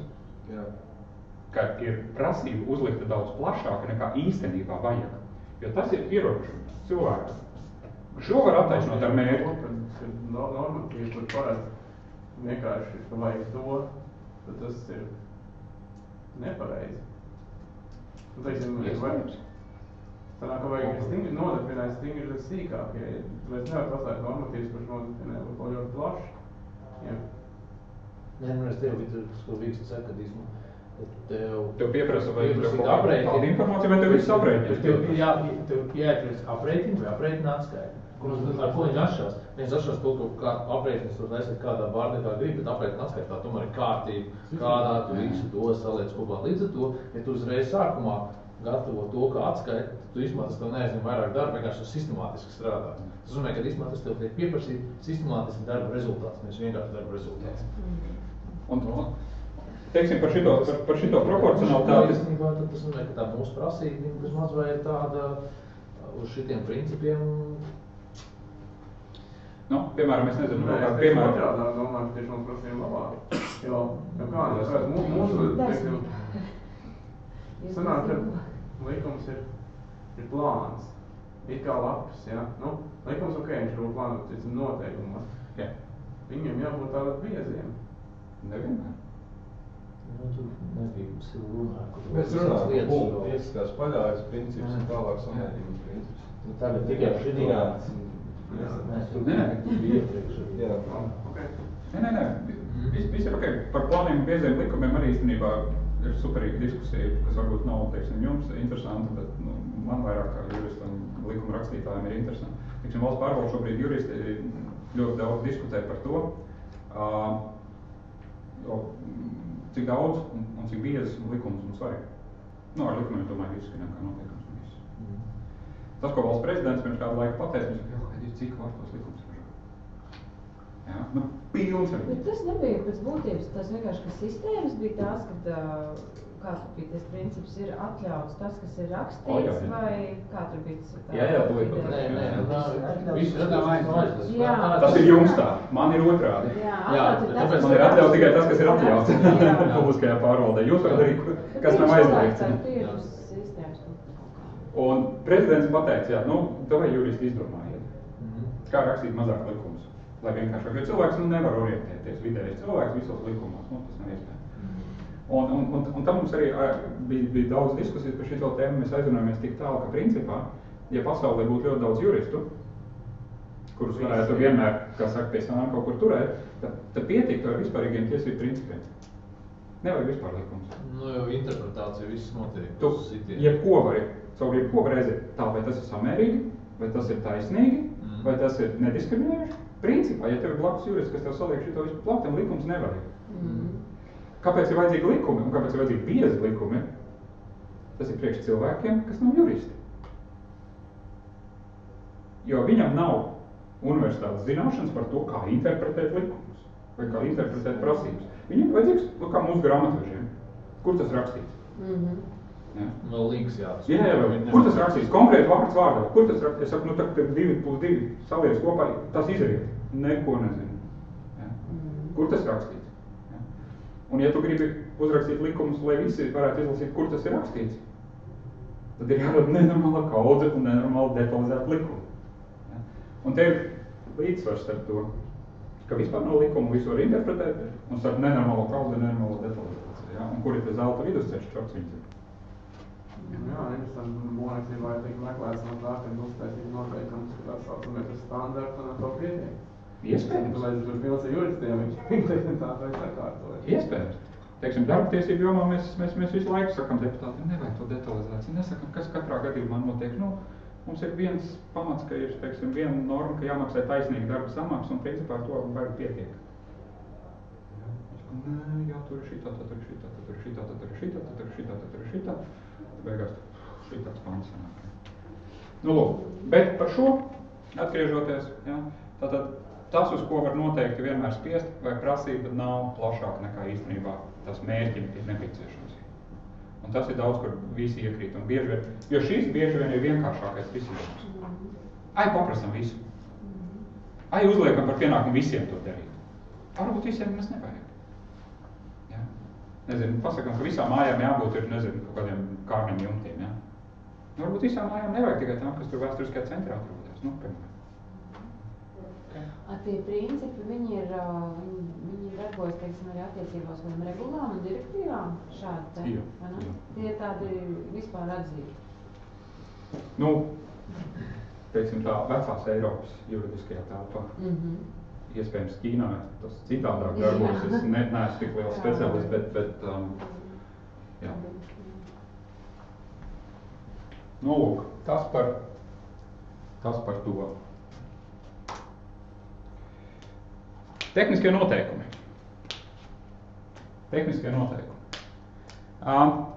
Eiropas Savienība pirms kādu laiku izdomāja, ka, lai sekmīgi ieviestu vienu no savām 4 brīvībām, Eiropas Savienībā mums katram 4 brīvības - brīva preču kustība, brīva pakalpojumu kustība, brīva cilvēku kustība un brīva kapitāla kustība. Lai ieviestu brīvu preču kustību, ir nepieciešams nodrošināties, lai valstis neievieš kaut kādus īpašos noteikumus kaut kādām precēm vai kaut kādiem pakalpojumiem, tādējādi izslēdzot citu valstu preces no savu tirgus ārā. Un viņi ir ieviesuši mehānismu, ka tiklīdz valsts kaut kādas īpašās prasības kaut kādām precēm vai pakalpojumiem sāk izvirzīt, tad ir jāsaskaņo ar Eiropas komisiju un citām dalībvalstīm. Ja? Valstis var izvirzīt šīs prasības, tas nav liekts. Teiksim, ka krēsliem jābūt visiem ar šādu zilu apšugumu. Ja? Tas jau tur bija kaut kā jāpamato, kāpēc. Jā, protams, tas viss ir jāpamato, kāpēc. Varbūt es nezinu, tikai tāpēc, ka visā Latvijā ļoti skaisti izskatīsies zila apšugumu. Ja? Un tad ir, šie ir tie, kas ir visi jāsaskaņo ne tikai par produktu īpašībām, ražošanas metodēm, aprites ciklu prasībām un tam līdzīgi. Un tad ir visām dalību valstīm un Eiropas komisijai ir jādod 3 mēnešu laiks tos prasības izvērtēt. Klau, ja tu pasaki, ka tehniskajiem projektām būvniecības vajag, teiksim, tam šitais sadaļas, tad droši vien jāskatās, ka tas nav tehniskais noteikums, ne? Vai tas pakrīt? Es tik smalki jums nepateikšu uz citiem, vai tas pakrīt. Vai tā ir prece vai pakalpojums šajā izpratnē? Man uz citiem liekas, ka nē. Projekts ir pakalpojums. Jā, tas ir pakalpojums. Iespējams. Vai tajā izpratnē? Nē, tā ir inženieru konsultācijas. Vienmēr, teiksim, tā ir inženieru konsultācija vienmēr būs pakalpojums. Ja iespējams, ja mēs pasakām, ka inženieru konsultācijas vienmēr jāsaka šādā tādā. Pakalpojums būvniecība vai preci? Arī projektēšana. Nē, tehniskais. Kā pareizi pēc likuma, uz projektēšanu slēdz līgumu. Tad līguma ar pašvaldībām, teiksim, man ir tādi ar Ventspili. Visur ir preci. Tas vienkārši nepareizs juridisks formulējums. Bet tieši mēs gribējām šito, bet Ventspilī mums pierādīja, ka tā ir preci. Nu, līgumiskajās attiecībās tas īstenībā nemaina. Lemberga valdība varbūt kaut kādu, bet... Nu, Ventspilī arī valūta ir cita, tā kā. tu pateici, ka precēm. Tieši tur kaut kā man saistībā par to iepirkumu likumu bija kaut kur. Pakalpojums. Jā, projektēšana ir pakalpojums. Tas tā ir inženieru konsultācija reāli. Nezinu, varbūt tik smalki, bet tieši tur, man liekas, bija tieši... Līdz ar to es vienkārši domāju, iepirkumu likumu. Ja mēs pasakām šādi, ka, piemēram, Latvijā mēs gribam, lai šis pakalpojums vienmēr izskatītos tieši šādā veidā un ne citādākā veidā, kas nozīmē, ka, teiksim, kaut kādu leiši, kas dara citādāk, viņi saka, mēs tā nekad nedaram, mēs daram citādāk, tad teorētiski iespējams, ka tas būs tas gadījums, kad būs jāziņo Eiropas komisijai, un tad leiši varēs vērtēt, vai tas ir pamatoti vai samērīgi, ka jūs uzliekat šādus ierobežojumus. Tā ir prece. Tāpat arī šitas nav Datorprogramma, protams. Datorprogramma tur vispār šaubu. Jā. Jā, un te tas pats. Tu izstrādā projektu un pārdot viņu. Ir īpaša informācijas sistēma, kur šitie noteikumi tiek ievietoti. Ja? Bet nav prece, ka nepārās izpēt projektu. Parasti mums nekad nerēķina. Parasti neviens neaizraujas ar reaģēšanu, bet tas, ko jūs varat izdarīt, jūs varat joka pēc ieiet šajā adresē, paskatīties tos publicētos noteikumus, kas tur izskatījās Austrija, tikko bija kaut ko nopublicējis un vēl kaut ko tādu. Un nevalstiskās organizācijas, pilsoniskās sabiedrības pārstāvi vai fiziskas personas, jebkurš var komentēt. Latvijā ekonomikas ministrija koordinē atbildes sniegšanu par citu valstu noteikumiem. Ja? Ja jums kaut kas, ja jūs skatāties, es nezinu, leišu uztaisīt ko tādu, kas mums nepatīk, vai jūs uzskatām, ka nav nekāda pamata neko tādu noteikti specifisku, tad droši var pateikt. Ja? Es zinu, ka katreiz bija daudz Eiropas Savienības izveidošanas sākuma laikā bija daudz tiesāšanās par to, ka Dāņiem, piemēram, bija elas pudeles tikai tādā un ne citādākā veidā. Jā, izskatīties, lai Karlsberg un Tuborg būtu vienīgi elu Dānijā un neviens cits te nenāk savu elu tirgot un tam līdzīgi. Un vēl visādi citādas šitādas nacionālās specifikas bija. Ja? Nu, tā ir tā sistēma, koordina ekonomikas ministrija, 3 mēnešu laiks. To laiku var teorētiski pagarināt, ja sarežģīt gadījumu līdz pat 18 mēnešiem. Ja ir saņemti komentāri, tad... Nu, tad Eiropas komisija vērtē un skatās un...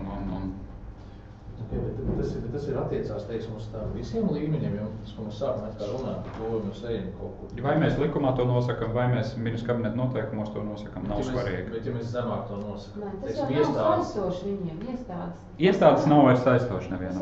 Te būs tikai MK noteikumi vai likums. Te būs MK noteikumi vai likums. Tu tikai to, kas būs saistoši vietvieti, viņš te grib darbu. Ne, bet tad jau redz varbūt, ka...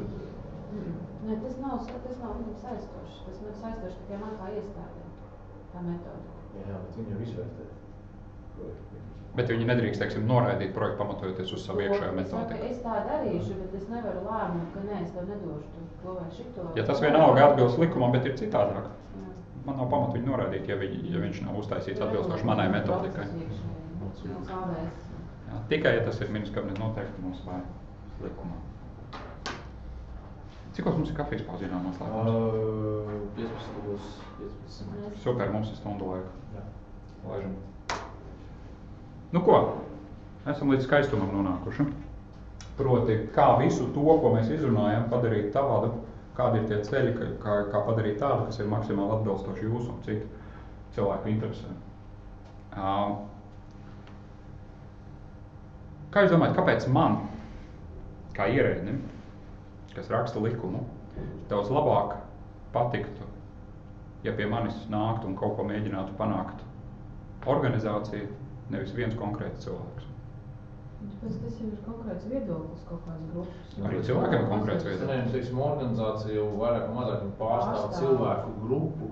Jā. Un tomēr, protams, ka tur var būt dažādi tās intereses aizmugurē, bet tomēr organizācija arī svars ir lielāks nekā vienam vienkārši individam. Organizācijā var brīvi iestāties, kas grib. Jā, visi, kas grib. Rekonstrukcija projektā. Pieņemsim, arī būs fakts tāds, neteiksim, jā, kaut kāda organizācija pārstāv, pieņemsim, ievērojami daļu no kaut kādām tām interesēm, kuras viņi aizstāv, tad ir pamats domāt, ka tās tiešām ir tās sabiedrības daļas intereses. Respektīvi, man kā ierēdnim ir lielāka ticamība, ka tam viedoklim, ka tas tiešām tā arī ir, kā viņi saka. Viņi ir iekšā izdiskutējuši dažādus viedokļus. Tieši tā, man kā ierēdnim vairs nav jākašķējas. Bet vienalga, protams, ka ierēdņi, tas ir viņa ierēdņa lēmums, ticēt vai neticēt, vai teiksim... Jebkurā gadījumā, protams. Ar visam jāpieiet ar kritisku acu. Un zināt, kas vēl ir? Kāpēc man vēl labāk patīk kā ierēdnim? Tāpēc, ka uz mani dusmīgā jutta tad neskatās, ja es runāju ar organizāciju. Nu, tas jau ir Ja es runāju ar fizisku personu, dusmīgā jūta. Knapi. Jā. Ļoti negatīvi skatās uz ierēģiem, kas runā ar konkrētām komercsabiedrībām, konkrētiem fiziskiem cilvēkiem un tam līdzīgi. Kāpēc es iepriekš atvēru šo te vienu lapu? Kāpēc? Tad pēdējā laikā, ko plaši šitais parādījies pēdējo dienu laikā, tad šitās pašas organizācijas, kad šie ierēģi tā ir savādāk, ka viņiem taisa ziedojumu nevalstiskām organizācijām. Tas tā kā Latvijas Lielo pilsētu asociācija, mēs zinām, kas tur pa vienu. Kā pūce, ja vakardien, kur atkāpās. Jā. Kad arī otrā pavēršās, ka ir bazustais principā, organizācija, un tad runā ar viņu. Bet... Viņš uztais organizācija, kuru runā. Jā, ar kuru viņš runā. Tā pasaka, es runāju ar organizāciju. Par dusmīgo jūtu runājot, un kāpēc man vēl nepatīk, kā ierēdiem, ja pie vienas nāk individuāls komercsabiedrības, man viņas jāliek mājaslapā. Tas ir obligāti tās? Jā. Vai tad kāds vēl tādu ir publicējis, nekad nav ievērojis? Es pat citiem nezinu, tas mums... mēs neesam interesanta ministrija, tāpēc te ir tik maz, jā? Bet tas tā kā tikšanās protokols, jā? Jā. Tā kā ir nosacījums... Atnāca tas un tas, gribēja to un to, panāca to un to, nepanāca neko. Nopietni. Man kā ierēdim, ja piemēram atnāk CR, e-personāls Microsoft Latvija vai kas tur vēl tur, ja? Es prasīšu kā grāmatvedis, kur tas ir rakstīts, ka ierēdim tā ir jādara? Knāba norādījumi. Knāba norādījumi, jā? Es nezināju. Lai sabiedrība, lai jūs zinātu, teiksim, es nezinu, gads, piemēram, redz, ejot pa skolas ielu, kur labklājības ministrija, viņš pēkšņi redz kaut kāds viņu čoms no Microsoft Latvija, ieiet iekšā, sarvokojas ar mani, un mēs aizējam runāties. Ko tik viņi tur sāka turpināties, jā? Skaidrs, ko iepirkumi. Ieiet, piemēram, par datoru mums ir lielie iepirkumi, jā, viss skaists un pielāgošana eiro un tam līdzīgi. Un pēc tam viņš izlasa mājaslapā, un te man atskaita, kāpēc mēs viņu tikām. Bet Knāps var šajā gadījumā viņš ies pie Microsoft ar pārmetumu, viņš viņš pie ierēdi. Man kā Microsoftam ir visas tiesības. Microsoftam pilnīgi vienalga. Ja man neviens protokola neatprast, es varu mākties virsū, cik es gribu. Bet tu jau nav vienam jāatskaitās. Microsofts nevienam neatskaitās, kas viņam Microsofts ir Microsoft. Nē, vienkārši tu ej visur, kur durvis vaļā un nav zīme priekšā. Tas ir ierēdni, tāpēc es saku, tāpēc man kā ierēdim nepatīk, ja pie manis grib nākats fiziska persona vai komerces sabiedrība. Ja nāk asociācija pie manis, nevalstiskā organizācija, man nekas tāds nav jādara. Aha. Bet šo te visas ministrijas dara. Kā tagad vakardien? Godīga atbilde būs, es nezinu, bet es esmu pilnīgi pārliecināts, ka nē. Bet tā būtu jādara visām. Varbūt mēs tāpēc darām, ka pie mums maz nāk, un tas lielu slogu neuzliek. Ekonomikas ministrijai vai satiksmes ministrijai pieļauj pilnīgi citādāk. Aizsardzības ministrijai varbūt arī visi tie ieročinieki tirgotāji nāk, es nezinu. Nāk ar tām, atbrauc, parādīt, reku pišķiks pašaudies vai globēs. Bet tā būtu jādara visām ministrijām. Bet, ja ir nevalstiskā organizācija, tad nav jālaka. Kāpēc? Tāpēc, ka risks mazāks. Kā jūs teicāt? Jā. Risks ir mazāks, tāpēc, ka tur ir plašāks viedoklis, tik līdz plašāks viedoklis, tā kaut kādas individuāli interešu lobēšanas kļūst arvien mazāk iespējams. Ne tikai izskatās, ir arī. Diezgan vienkārši nodibināt arī biedrību un diezgan vienkārši, arī tā. Biedrību jau var nodibināt viens cilvēks, tā kā. Biedrību nevar viens, divi. Divi, jā. Jo citādi nav biedrība. Tad ir biedrs. Tad nav kam būt par biedru. Tas ir viens otrs arī jau šķīrēties, un uz Latvijā nodeva izstrādāt tā būtību viņam sūtus, vai ne? Šķīrēties, tas ir tik ideāls pasākums. Kā jums patīk šķīrēties? Man baigi patīk. Nē, es teiksim tikai uzzināju pašās beigās nav redz, kas īstenībā ir šķīrēties, ka tas ir, tā kā mēs, piemēram, esam postību projektētāji paši, ja, un nodibināt savu šķīrēties, lai tās, izšķir mūsu savstarpējās strīdus, bet nevar būt tā, ka, teiksim, kāds no malas nāk, mūsu tā šķir, ja. Zvejnieks, lai jūs izšķirat. Teiksim tā, tas vairāk tā bija domāts, pēc būtības, ja, bet mēs cilvēks neuzina, kādas pēc būtības ir domāts, un to ierakstīt jebkurā līgumā ar jebkuru personu, ja to šķīrēties, kas īstenībā šķir kaut ko citu, ja, Pilnīgi taisam, es nezinu jūsu vārdu, bet kungs saka pilnīgi pareizi. Šķirēties ideju cilvēki paši sačakrē. Bet Latvijā es saprotu. Jā. Nē, daudzās citās valstīs arī, bet Latvijā arī. Bet, jebkurā gadījumā tas neizslēdz to ideju pavērst jums pašiem, piemērojot dzīvē, pozitīvā virzienā. Šķirēties kādreiz, ko cilvēki darīja. Visi negodprātīgie, bet radošie uzņēmēji, dibinot savu uzņēmumu, nodibināja blakus savu kabatas šķīrēties. Protams, nenosaucot tik truli, ka tā ir mana šķīrēties. Ja? Teiksim, es būtu Sijā Edgars Korčāgins, ja, bet es nosauku, teiksim, izveidot kā dibinātājs otru savu Siju, kas būtu tur, es nezinu, Rīgas nenormāla starptautiskā internacionālā kaut kāda šķīrēties. Ja. Un visos savos līgumos, ko es ar kādu slēdzu, tajā apakšējā sadaļā, ko neviens nekad nelasa, visi strīdi ar mani ir izcināmi manā šķīrēties. Ja. Visi izlasa kaut kāds nosaukums neitrāls, Dievs ar viņu. Jā. Un viss paraksta līgumu. Tieši tā, un šitā. Jā. Lielam strādāt, ja zinām, ka patiesībā, ja būs kaut kādas ziepes, tad īstenībā ir ienos vārtos uzreiz automāts. Un tiklīdz es kādam nesamaksāju, vai kādam kaut ko neizdaru, vai neizpildu līgumu, un aiziet uz manu šķīrēties, varat uzminēt. Kurš uzvarēs? Kurš vina. Un šī bija ļoti izpratīta praksa. Tāpēc mans jurista ieteikums jums vienmēr apakšā vai izlasiet, kas tā ir šķirēties un paskatieties, vai ja jūs viņai uzticaties, ja neizvītrojat normu āru un atstājat vispārējais jurisdikcijas tiesu. Bet viņi negribēs vienkārši slēgt līgumu, ja nepiekritīs šai, kā sacīšu, tā ir jūsu izvēle tajā brīdī. Vai tu liksi to galvu cilpā vai neliksi? Jā, tieši tā, tas saprot, ar ko es reāli riskēju, jā. Tad tas līgums var arī nebūt. Jā, viņš arī nebūs, labi. Ja nepiekritīs, tas ir skaidrs. Kādreiz sen. Tā nav nekāds jēgas no tāda līguma pašam, ir vienmēr zaudējis. Kādreiz sen atpakaļ, es nezinu, ja jūs pirms gadiem 15 esat ņēmuši dzīvokļa kredītu, piemēram, vai kādu citu kredītu bankā, biznesa sākšanā, vai tam līdzīgi, jūs varat pacelt augšā to senseno līgumu un paskatīties, kur jūs strīds ar banku tiktu risināts. Komercbanka šķīrēties. Tas ir labākā iestāde. Nekas ir labi iestāde, viss fine, ja ir risina strīds starp bankām. Bet, ja risina strīdus starp banku un klientu, varat uzminēt, kam pa labu tas strīds tiks atrisināt. Šobrīd tā vairs nedrīkst. Likumdošanā, principā, likumdošanā tā kā būtu jāparedz to, ka nevar risināt šī tiesas strīdus, privāta persona vispār tas ir izslēgts. Kā jūs teicāt par būvniecības likumu, es tieši tāpat varu teikt par šķirēties likumu. Tikpat ilgi aptuveni iet, tikpat ilgi joprojām viņi nevar pieņemt. Man tikai bija tas gods un nelaime un slava pie viņu kādu brīdi pastrādāt. Un nodefinēt tās prasības, kādēļ nedrīkst būt šķīrēties, un kādos gadījumos drīkst būt šķīrēties, ka nedrīkst būt interešu konflikti un visādi citas lietas. Ja? Bet tas vēl joprojām nav pieņemts. Līdz ar to šobrīd jebkurš var nodibināt šķīrēties un uz priekšu. Bet no otras puses, tas ir ļoti labs mehānisms tajos gadījumos, ja jūs tiešām uzticaties tam tiesnesim. Un pat ja rodas strīds, un pat ja nekas nav atrunāts līgumā, nekas neliedz. Teiksim, man ar Gatu vienoties par to, ka, nezinu, kungu vārdus, ja? Ka viņš izšķirs mūsu strīdu. Mēs abi viņu pazīstam, viņš foršs čals, mēs uzticamies. Viņš izšķirs mūsu strīdu. Kā izlems, tā būs. Un mēs netiesāsimies gadiem, jo šķīrēties lēmums nav pārsūdzams. Uz viņu pamatu var dabūt izpildu rakstu. Visi, tas būs ātri, efektīvi, ejam tālāk.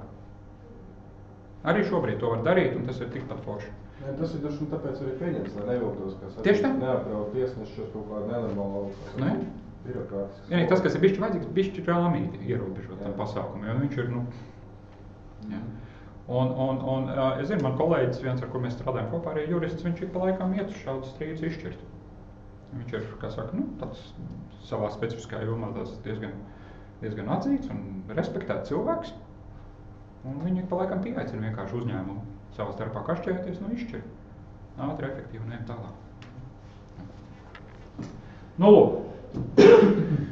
Tas ir par šo lietu. Tā. Kur prezentācija? Kur ir? Jā. Lūk. Ja? Līdz ar to ir labi, ja nāk organizācija pabeigt kaut kādas intereses, jo mazāks interešu konflikta risks, mazāks korupcijas risks, intereses jau sabalansētas vairāk vai mazāk pretrunīgās. Nevienmēr ideāli tomēr. Mums bija interesants gadījums pirms kāda laika, kad mūsu ministrija, kas kūrē arī dzimumu līdztiesības jomu, Mums viena no iepriekšējiem ministriem gribēja uztaisīt dzimumu līdztiesības padomu. Protams, aicināt visas nevalstiskās organizācijas, kurām šī lieta interesē un kuras par to darās un ņemās. Uztaisīsim, deleģēt kādam pārstāvim. Sanāksim kopā, ik pa laikam ar ministru izrunāsies un tam līdzīgi. Un mēs kā ierēģi, apzinām, ir 8 organizācijas, izsūtam visām vēstuli, lūdzu deleģēt savu pārstāvu, būs tāda padoma. Un zina, kādas atbildes mēs saņēmām? Viens saka, jā, reku lūdzu pārstāvs, visi forši, citi saka, ja jūs vēl šitos aicināsiet, tad mēs tur vispār neiesim. Un šitos pat nedomājat aicināt, viņi tādi duraki ir. Ja? Un šitie tādi un tādi. Respektīvi, kas sākās? Visi saka kašķēties savā starpā. Tas, kas tur būvniecībā notiek. Ja?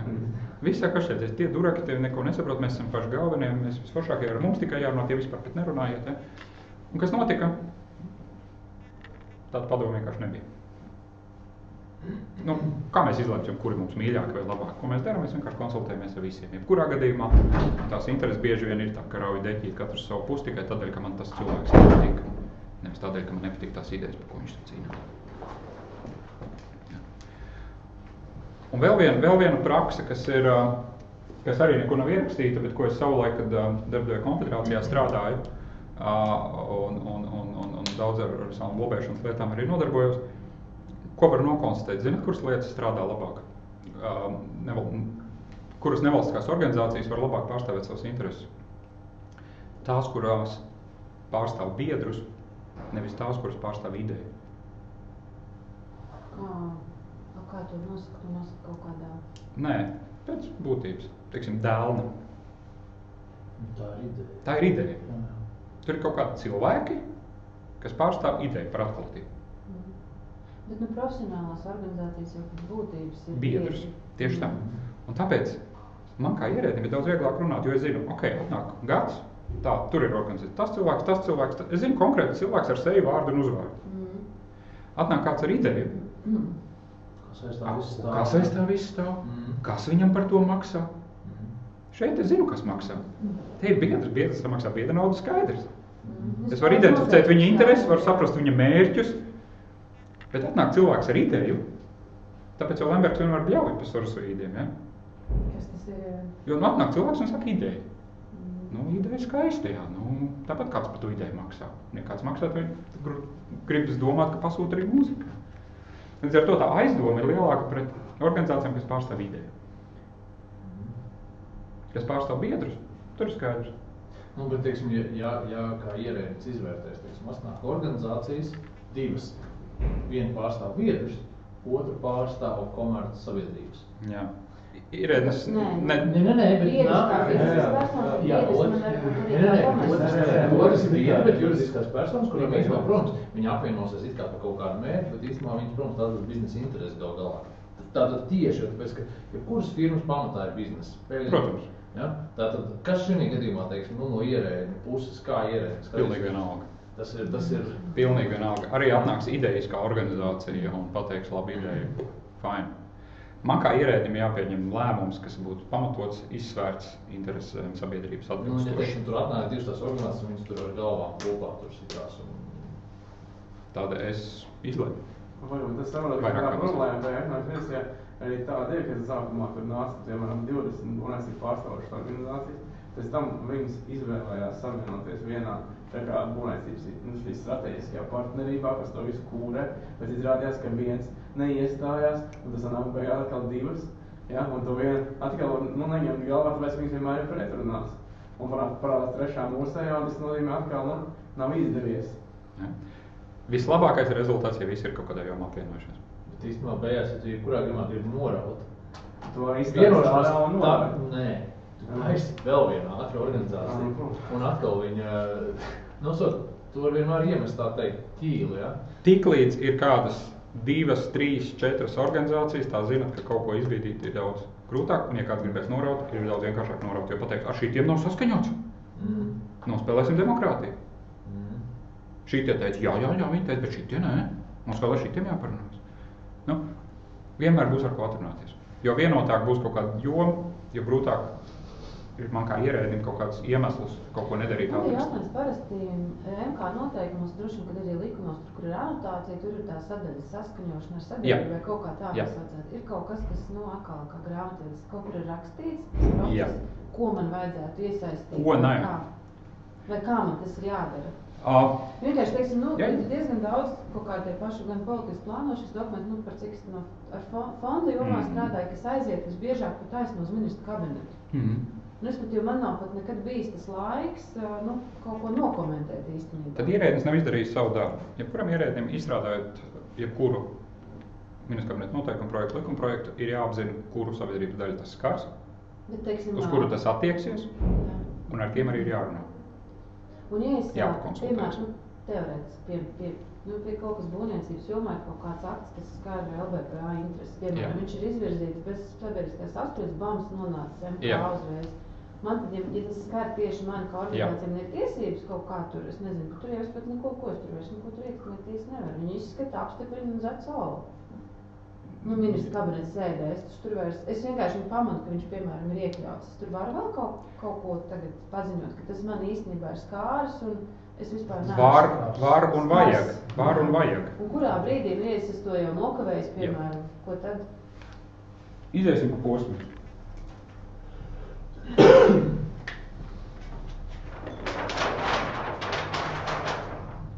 Vispirms, ja kas, normālā procesā, ņem normālu likuma rakstīšanas procesu, ja kas kaut kur dzims ministrijas ierēģi galvā.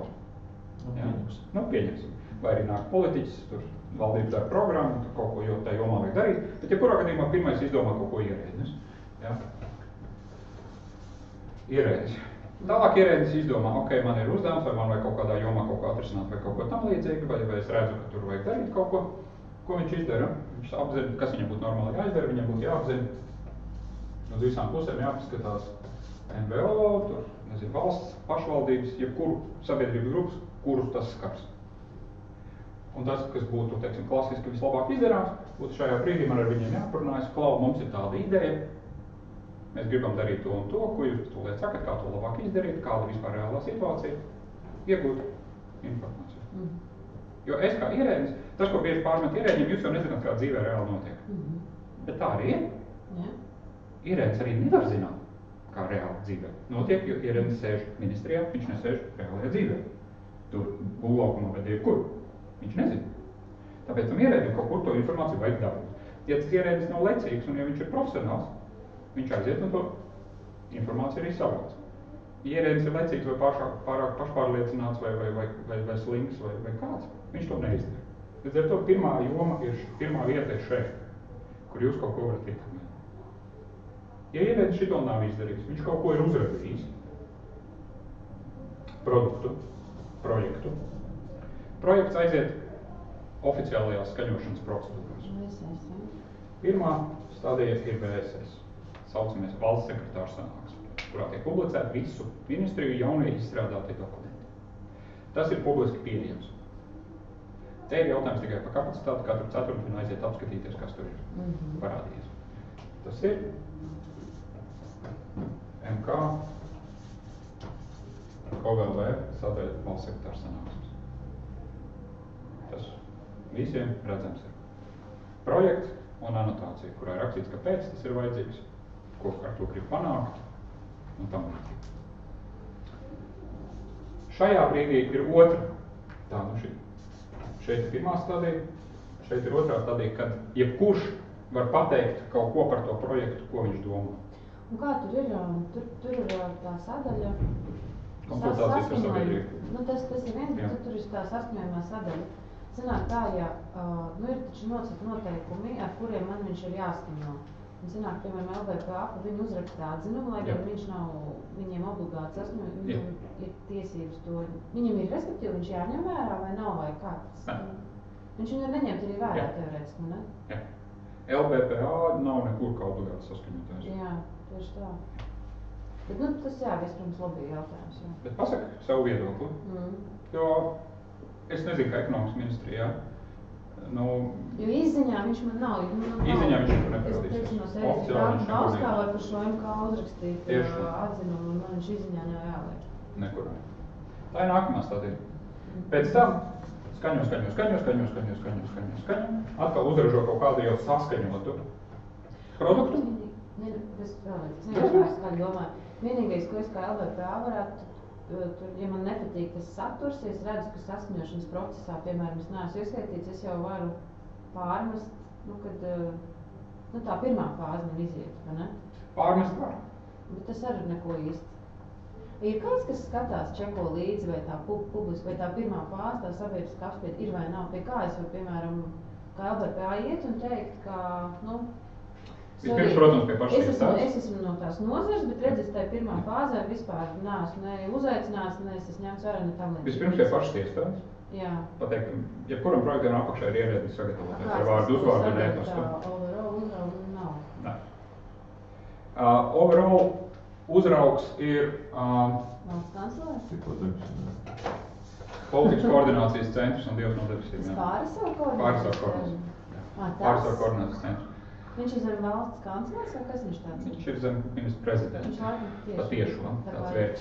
Tas, ko viņi bieži raksta par izstrādātiem atzinumiem, klau, jūs neesat izdarījuši to, tā skaitā iespējams viņi dažkārt raksta, ka jūs neesat pakonsultējušies ar pilsonisko sabiedrību. Jā, tad attiecības uz šiem te džentliem. Viņi ir tā ļoti... Viņi, labi, es tā kā to ierakstu, es neteikšu. Bet, tas ieraksti, komentāri. To pie kafijas. Es zinu, kā viņi tur ir.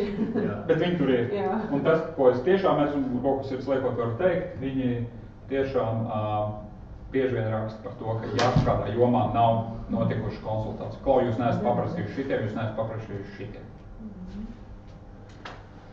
Tā, kad tas viss aiziet jau kaut kādā saskaņotā gala produktā, tas iet uz ministra kabineta sēdi. Pieņemšanu. Tā ir nākamā lieta, kur jūs atkal šai pašā e-pasta adresē to varat redzēt. Katru otrdienu notiek ministra kabineta sēdes. Jūs varat katru pirmdienu ieiet mājaslapā, apskatīties, kas ir darba kārtībā. Jā, tad ir papildus iekļautie jautājumi, kas parādās pusstundu pirms, vai pat laikā. Jā, vecais triks. Zināt, jā. Vecais triks ir pēdējā brīdī iekļautiem jautājumiem. Nē, premjeras lamājas, tā kā vēl pašreizējais, kas ir atkāpies premjeras, tad lamājas, ka Duls jau pēdējā brīdī kaut ko liek iekšā. Bet ieliek. Ieliek, jā, bet parasti jau tādus jautājumus, kas būtiski kāds pretruns raisa, neliek. Neliek pēdējā brīdī. Tā, lai ķikarā kaut ko pieņem. Lūk, šo arī var nočekot, var redzēt.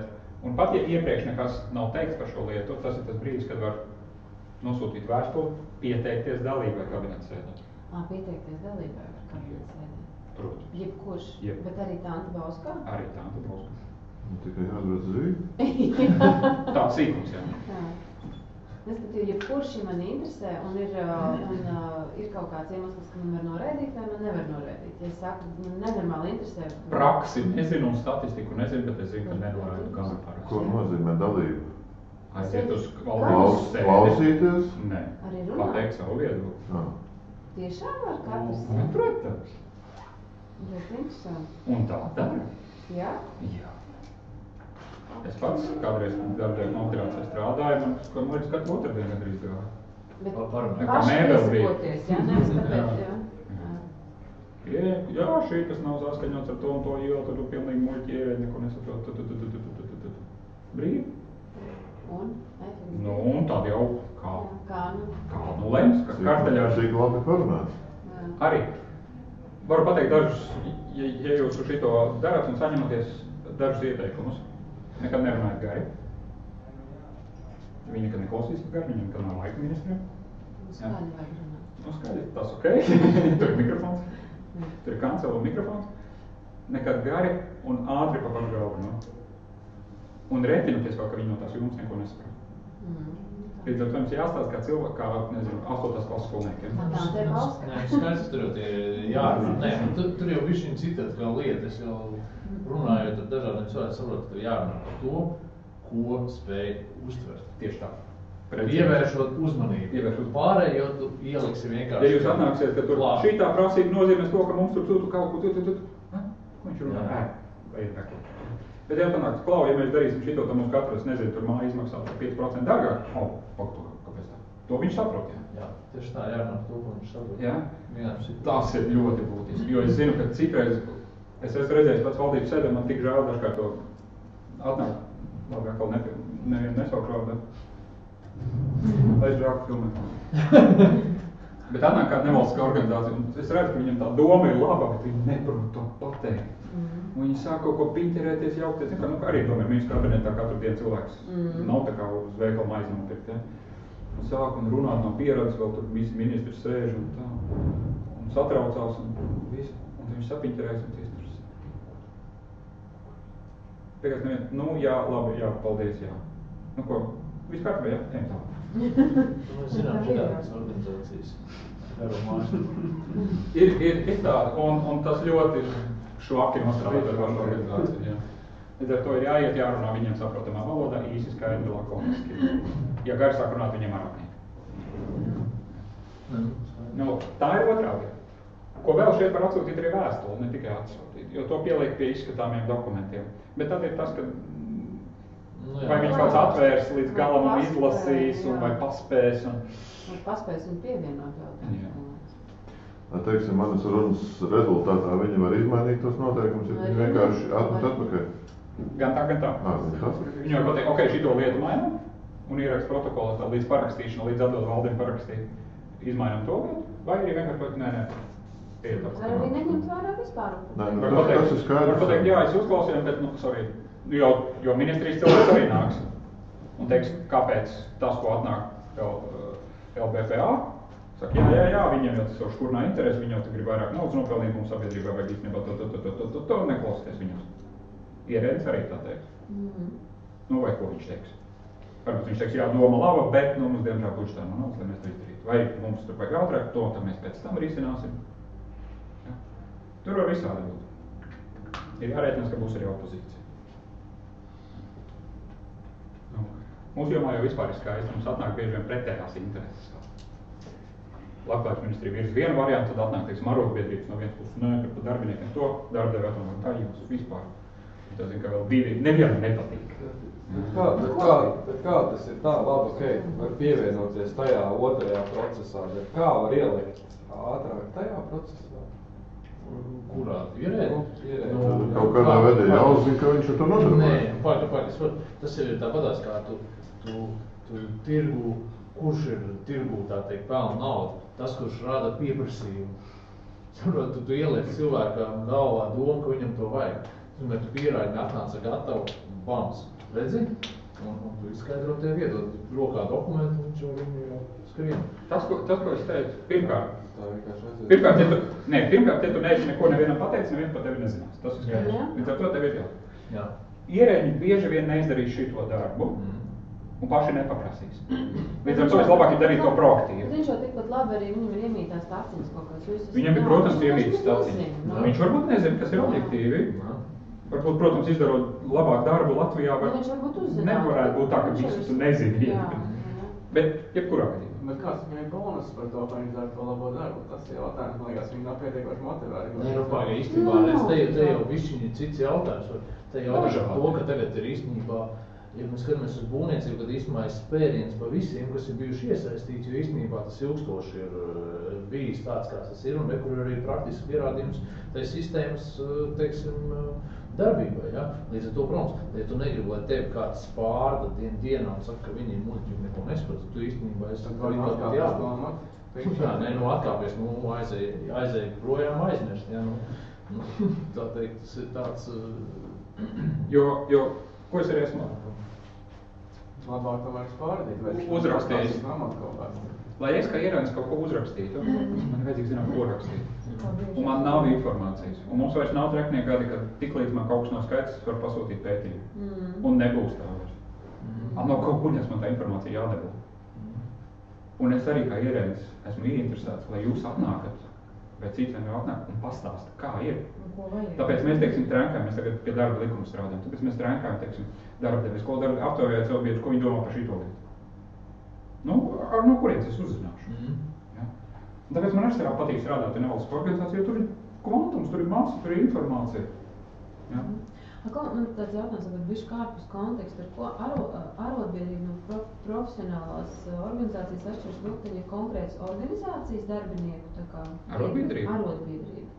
Arotbiedrība pārstāv darbinieku intereses sarunās ar darba devēju.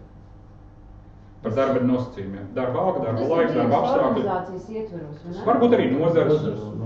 Latvijas celtnieku arotbiedrība, piemēram, ir nozares arotbiedrība. Bet ar kuriem tad viņi runā šeit? Ar Būvnieku asociāciju, ar citām organizācijām, kuras ir iesaistītas.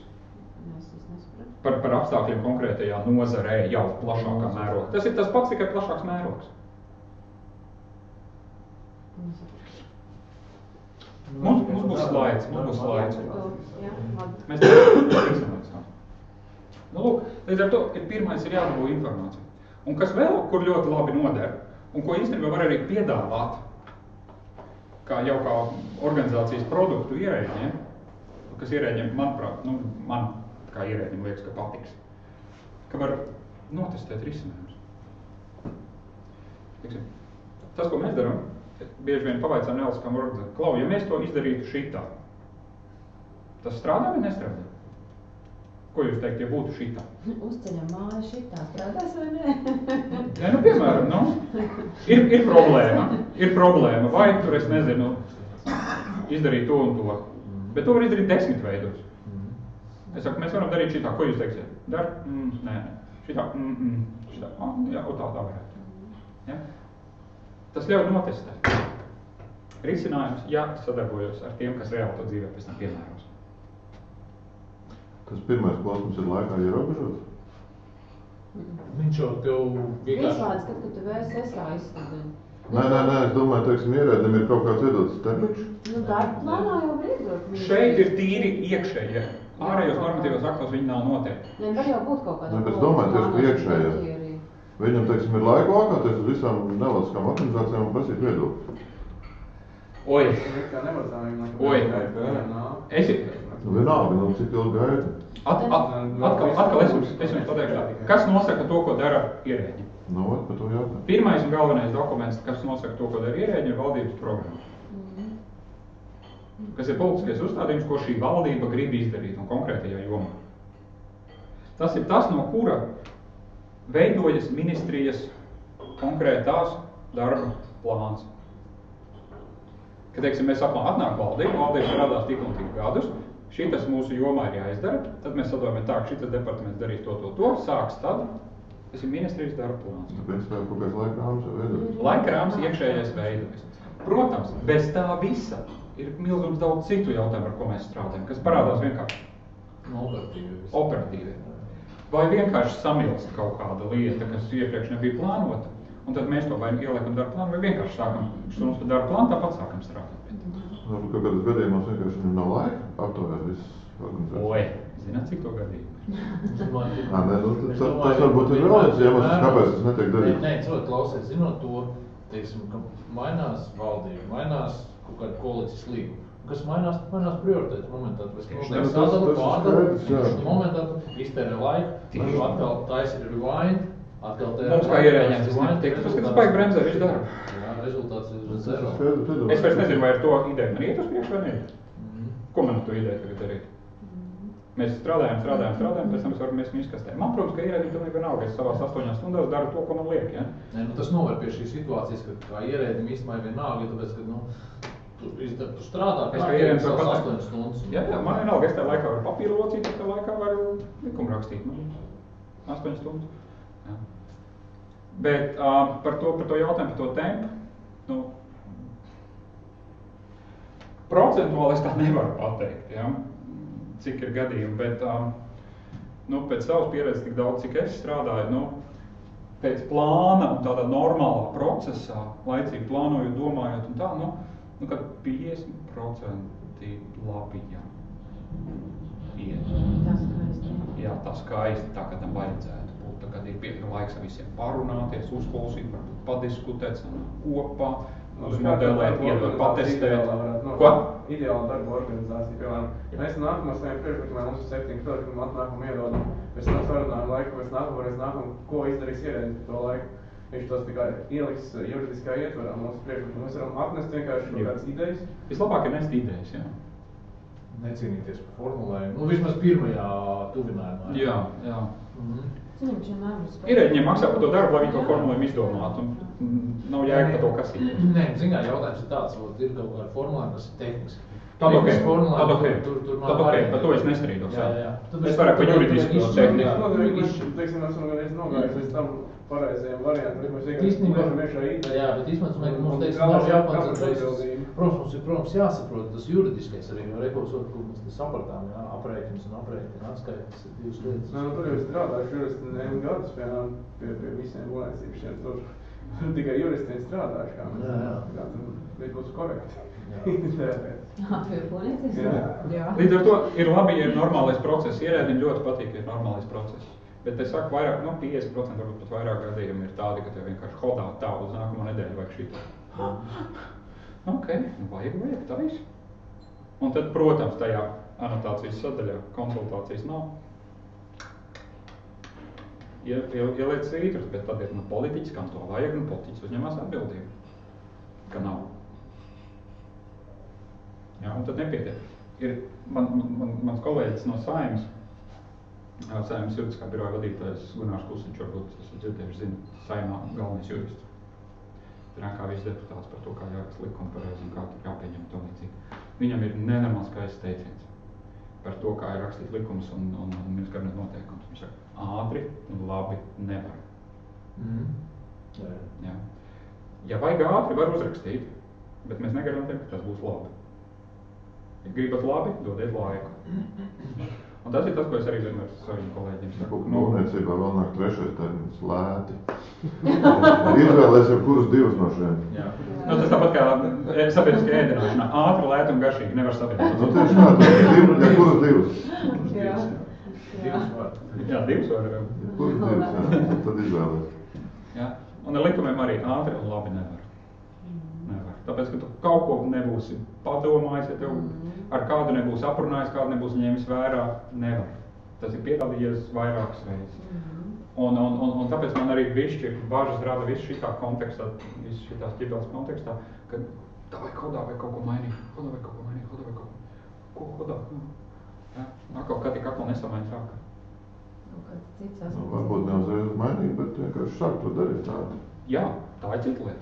Tā ir motivācija visiem kaut ko. Tas tiešām jāizmanto. Vismaz es varu pateikt, ka tā, kad Išņibele iestājās 8. gadā, mēs tik daudz lietas esam izmainījuši labo pusi, ko mēs nekad, man liekas, nebūtu izdarījuši, ja tāda Išņibele nebūtu pienākusi. Bet tēt, es kā sabiedrība runāšu. Es par to nevēlu nezinu. Tas nevienam neinteresē. Nemaz nesaka visu īstenībā.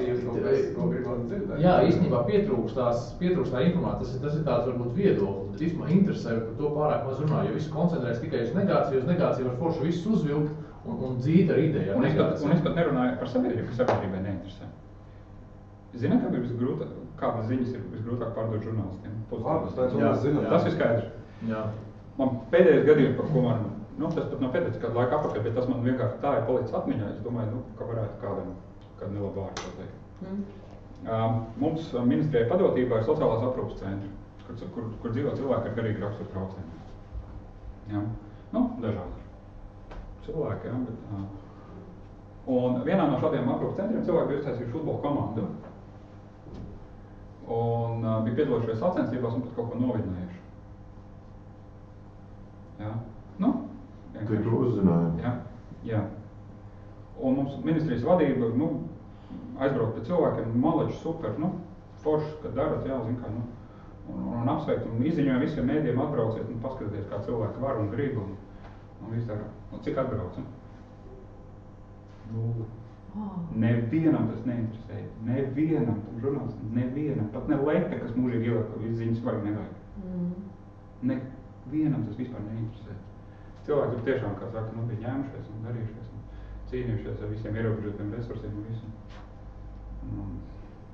Viņa slimībām. Jā, īstenībā nav preces dienas, kurš tikai vajadzās zālās zīgs arī ģenerēt? Ģenerē. Tā saka, atbrauciet, nofilmēt, nofilčējiet, parādiet, aizsūdziet visiem mēdījiem tās ziņas, ka ir tāda lieta. Kur tas parādās? Nevienos Delfos, nevienā polā, nekur tas nav. Tas arī par šito, ka tās Tas labās ir ziņas vienkārši tur ziņām neuzbūvēs reitingu, tikai skandālu vai kaut kādu. Tieši. Nē, nu diemžēl tas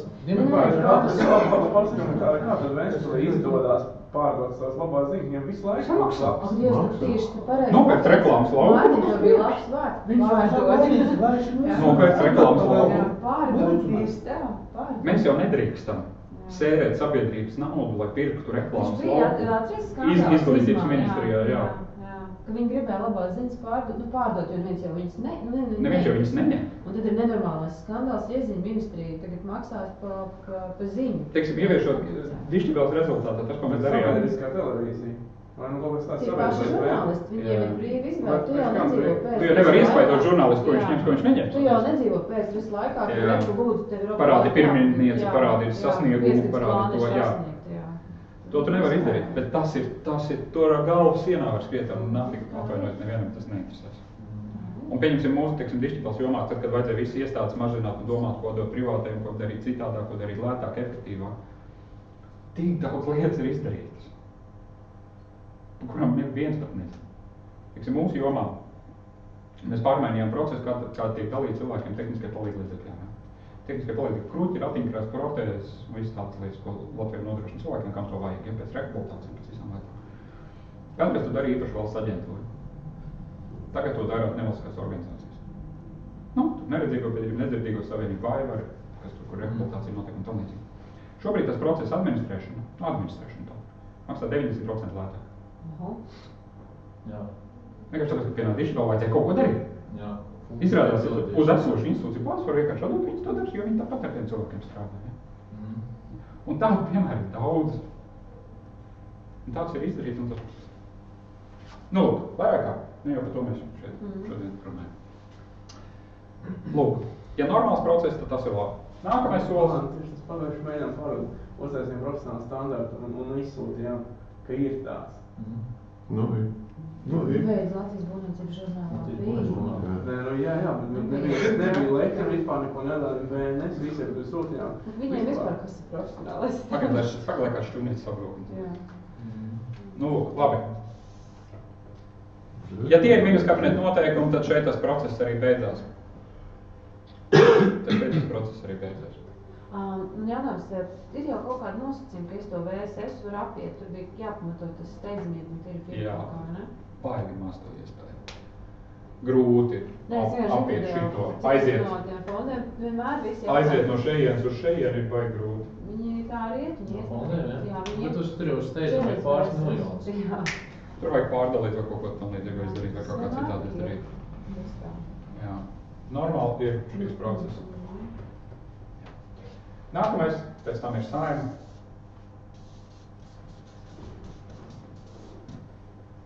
Kur sāks pavisam cita dzīve. Tur ir atkal viss sāks no nulles. Teiksim tā, tur deputāts sāk, bet nu par to tālāk negribsim. Bet tur jūs arī varat klāt. Nē, es skatos, jā, mums ir šis tā arī parasti iziet, tad nonāk Saeimā, un tad, nu... Tad pazaudēja. Jā, tad viss no jauna visā, komisijā mēs atkal no sākuma visu tā taisīt. Kā Saeimā strādāt? Saeimā ir komisijas. Komisijas. Jā, mēs esam gājuši no komisijām, un tur var zolīgi cilvēki sēdēt, un vēl sniegs nāc. Vēl muļķības nāc nemirkšķi. Rēķināties, Saeima ir sabiedrības spogulis. Jā.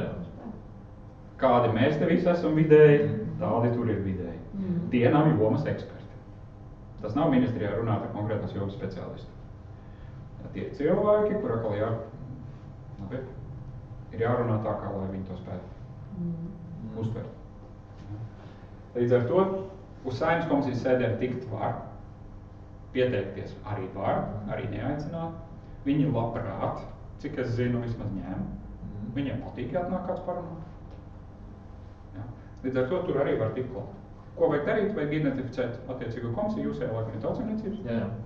Tautsaimniecības komisija, man liekas, ļoti sakarīga komisija uz vispārējo, uz daudz citu fonu. Komisijām ir savi konsultanti. Viņa mājaslapā, viņa telefoni ir pieejami, Saeima.lv. Komisiju sēžu darba kārtība arī Saeimas mājaslapā ir pieejama. Var iepriekš redzēt, viņi pat liek bieži vien ilgāku laiku uz priekšu, ko viņi skatīs kādus jautājumus. Uz to visu var attiecīgiem konsultantam piezvanot, pateikt, ka mums te tāda organizācija organizācija, mēs gribētu šo jautājumu atnākt, jā, droši pieteiks caurlēt nāciju. Notiek ļoti vienkārši, ļoti labprāt, un to var darīt. Vajag tie pašiem kapacitātes. Vajag pašiem kapacitātes, tas gan. Tas gan. Tā saimē tā ir atregulēts, nu kā tam likumam, tur viņš iekrīt komisijā un tad tur... Nē. Visi aiziet uz prezidiju, pēc tam prezidijas nolēma, kurai komisijai atdot, vai kurām komisijām atdot, nosaka, kuru pa galveno, tad komisijas izspriež. Sākumā pirmais lasījums ir, kad lēma konceptuāli, vai vispār tāda lieta ir vajadzīga. Neskatās pāns, detaļas, neskatās. Vispār šai lietā mums vajag kaut ko darīt vai nevajag. Ja vajag, nobalsot pirmā lasījumā, tad atkal atdod otrajā lasījumā, un tad komisija iet pa pantiem. Un tad ir laiks otrais lasījums, kad ir iespējas iesniegt priekšlikumus. Jā, pirmais lasījums sanāk ir konceptuāls. Tur nekādu priekšlikumu neviens neņem. Jā. Tur vispār vajag nevajag. Ja neatbalsta pirmajā lasījumā, tad viss izmet ārā. Aha. Jā. Otrajā... Būtu lasījumi 2? 3. Budžetam ir 2, steidzamiem ir 2, normālā procedūra 3. Uz otro lasījumu arī mājaslapā var redzēt, Saeimas sēž, ja pieņem pirmajā lasījumā, un tad nodod izskatīšanu otrajā lasījumā un dod laiku priekšlikumu iesniegšanai. Bet tur jau labi, kā mēs redzējām, to būvniecības likumu, viņš tur visu laiku rotēja. Te otrajā lasījumā viņš rotēja, un komisija un pagaidīja termiņu, jau rotēja, un tur rotēja. Jā. Bet tas ir laiks, kur var iesniegt priekšlikums. Nevalstiskās organizācijas priekšlikums iesniegt nevar pašas. Jo? Viņi kā tabulā nekur oficiāli neparādīsies. Līdz ar to ir vairāki ceļi. Jā. Pirmais – draudzēties ar deputātiem, kas var iesniegt. Bet mēs Tautsēmniecības komisijā iesniedzām kā organizācija, aiznesot vēstuli. Es jau nesaku, ka nevar... Bet viņi tur tā kā arī bija, un komisijas sēdēs bija pieejama. Tas ir tas, ko daudz komisijas ir akceptējuši kā labo praksi. Pat, ja tas nav likumiski paredzēts, viņi vienalga ņem pretī un skata visus. Viņiem tiesības būtu to arī. Viņiem būtu tiesības pateikt. Bet pārsvarā komisijas šobrīd pieņem arī nevalstisko organizāciju priekšlikumu un izskata līdzvērtīgi visu deputātu iesniegtiem priekšlikumiem. Bet tas viņiem obligāti nav jādara. Līdz ar to viņi to ņem. Otrs veids, kā es teicu, ir draudzēties ar deputātiem un panākt, lai deputāti iesniegt. Bet kur ir atšķirība? Par jūsu priekšlikumiem viņiem nav jābalso. Ņemt vērā vai neņemt? Jā. Tādā ziņā, ka, teiksim, ja viņi negrib atbalstīt kādu deputātu priekšlikumu, tad viņiem jābalso, jānoraida. Tur ir kārtīgi. Jūsējo, ja viņi grib atbalstīt, tad viņiem ir jāakceptē kā komisijas priekšlikums. Kā pašas komisijas priekšlikums. Un tad viņi virs viņu tālāk kā komisijas priekšlikumu, ja viņi ir akceptējuši nevalstiskās organizācijas ideju. Tas vajag izmākt, ja tev ir savs deputāti, teiksim, ja tev ir deputāts, tad tas ir, teiksim, tāds jau... Lai viņš iesniedz jūsu priekšlikumus. Saucās savs deputāts. Nē, bet tas ir ok. Es pats ar kādreiz konfederācijā strādāju, bija deputāti, ar kuriem man bija čomiskas labas attiecības. Es gāju un vienmēr teicu, klau darba likums ir iesniegts, tur šito vajag svītrot, tur šito vajag ielikt, tur deputāts. Es jau viņam nemaksāju pat. Deputāts saka, jā, izklausās prātīgi, tad es šito iesniegšu kā savu priekšlikumu. Un tas jau pat neslēpjoties notiek, deputātam jau arī nav ko slēpt. Viņš pasaka, jā, šito es iesniedzu, jo pie manis rekurēkers atnāca, pateica tādu ideju, es to atbalstu. Tas viņam ir jānorāda, ja... Nē. Bet tas jau deputāti... Kāpēc viņam tā jāpublicē? Deputāts runā, kas deputāts tautas pārstāvs, tautas pārstāvs runā ar tautu. Tu neviens līdz viens kaut te kāpnes runā ar tautu. Bez vērdārzā vai nav. Piekdienās, kad viņiem ir dienas, tad viņi tiek savēlētāji.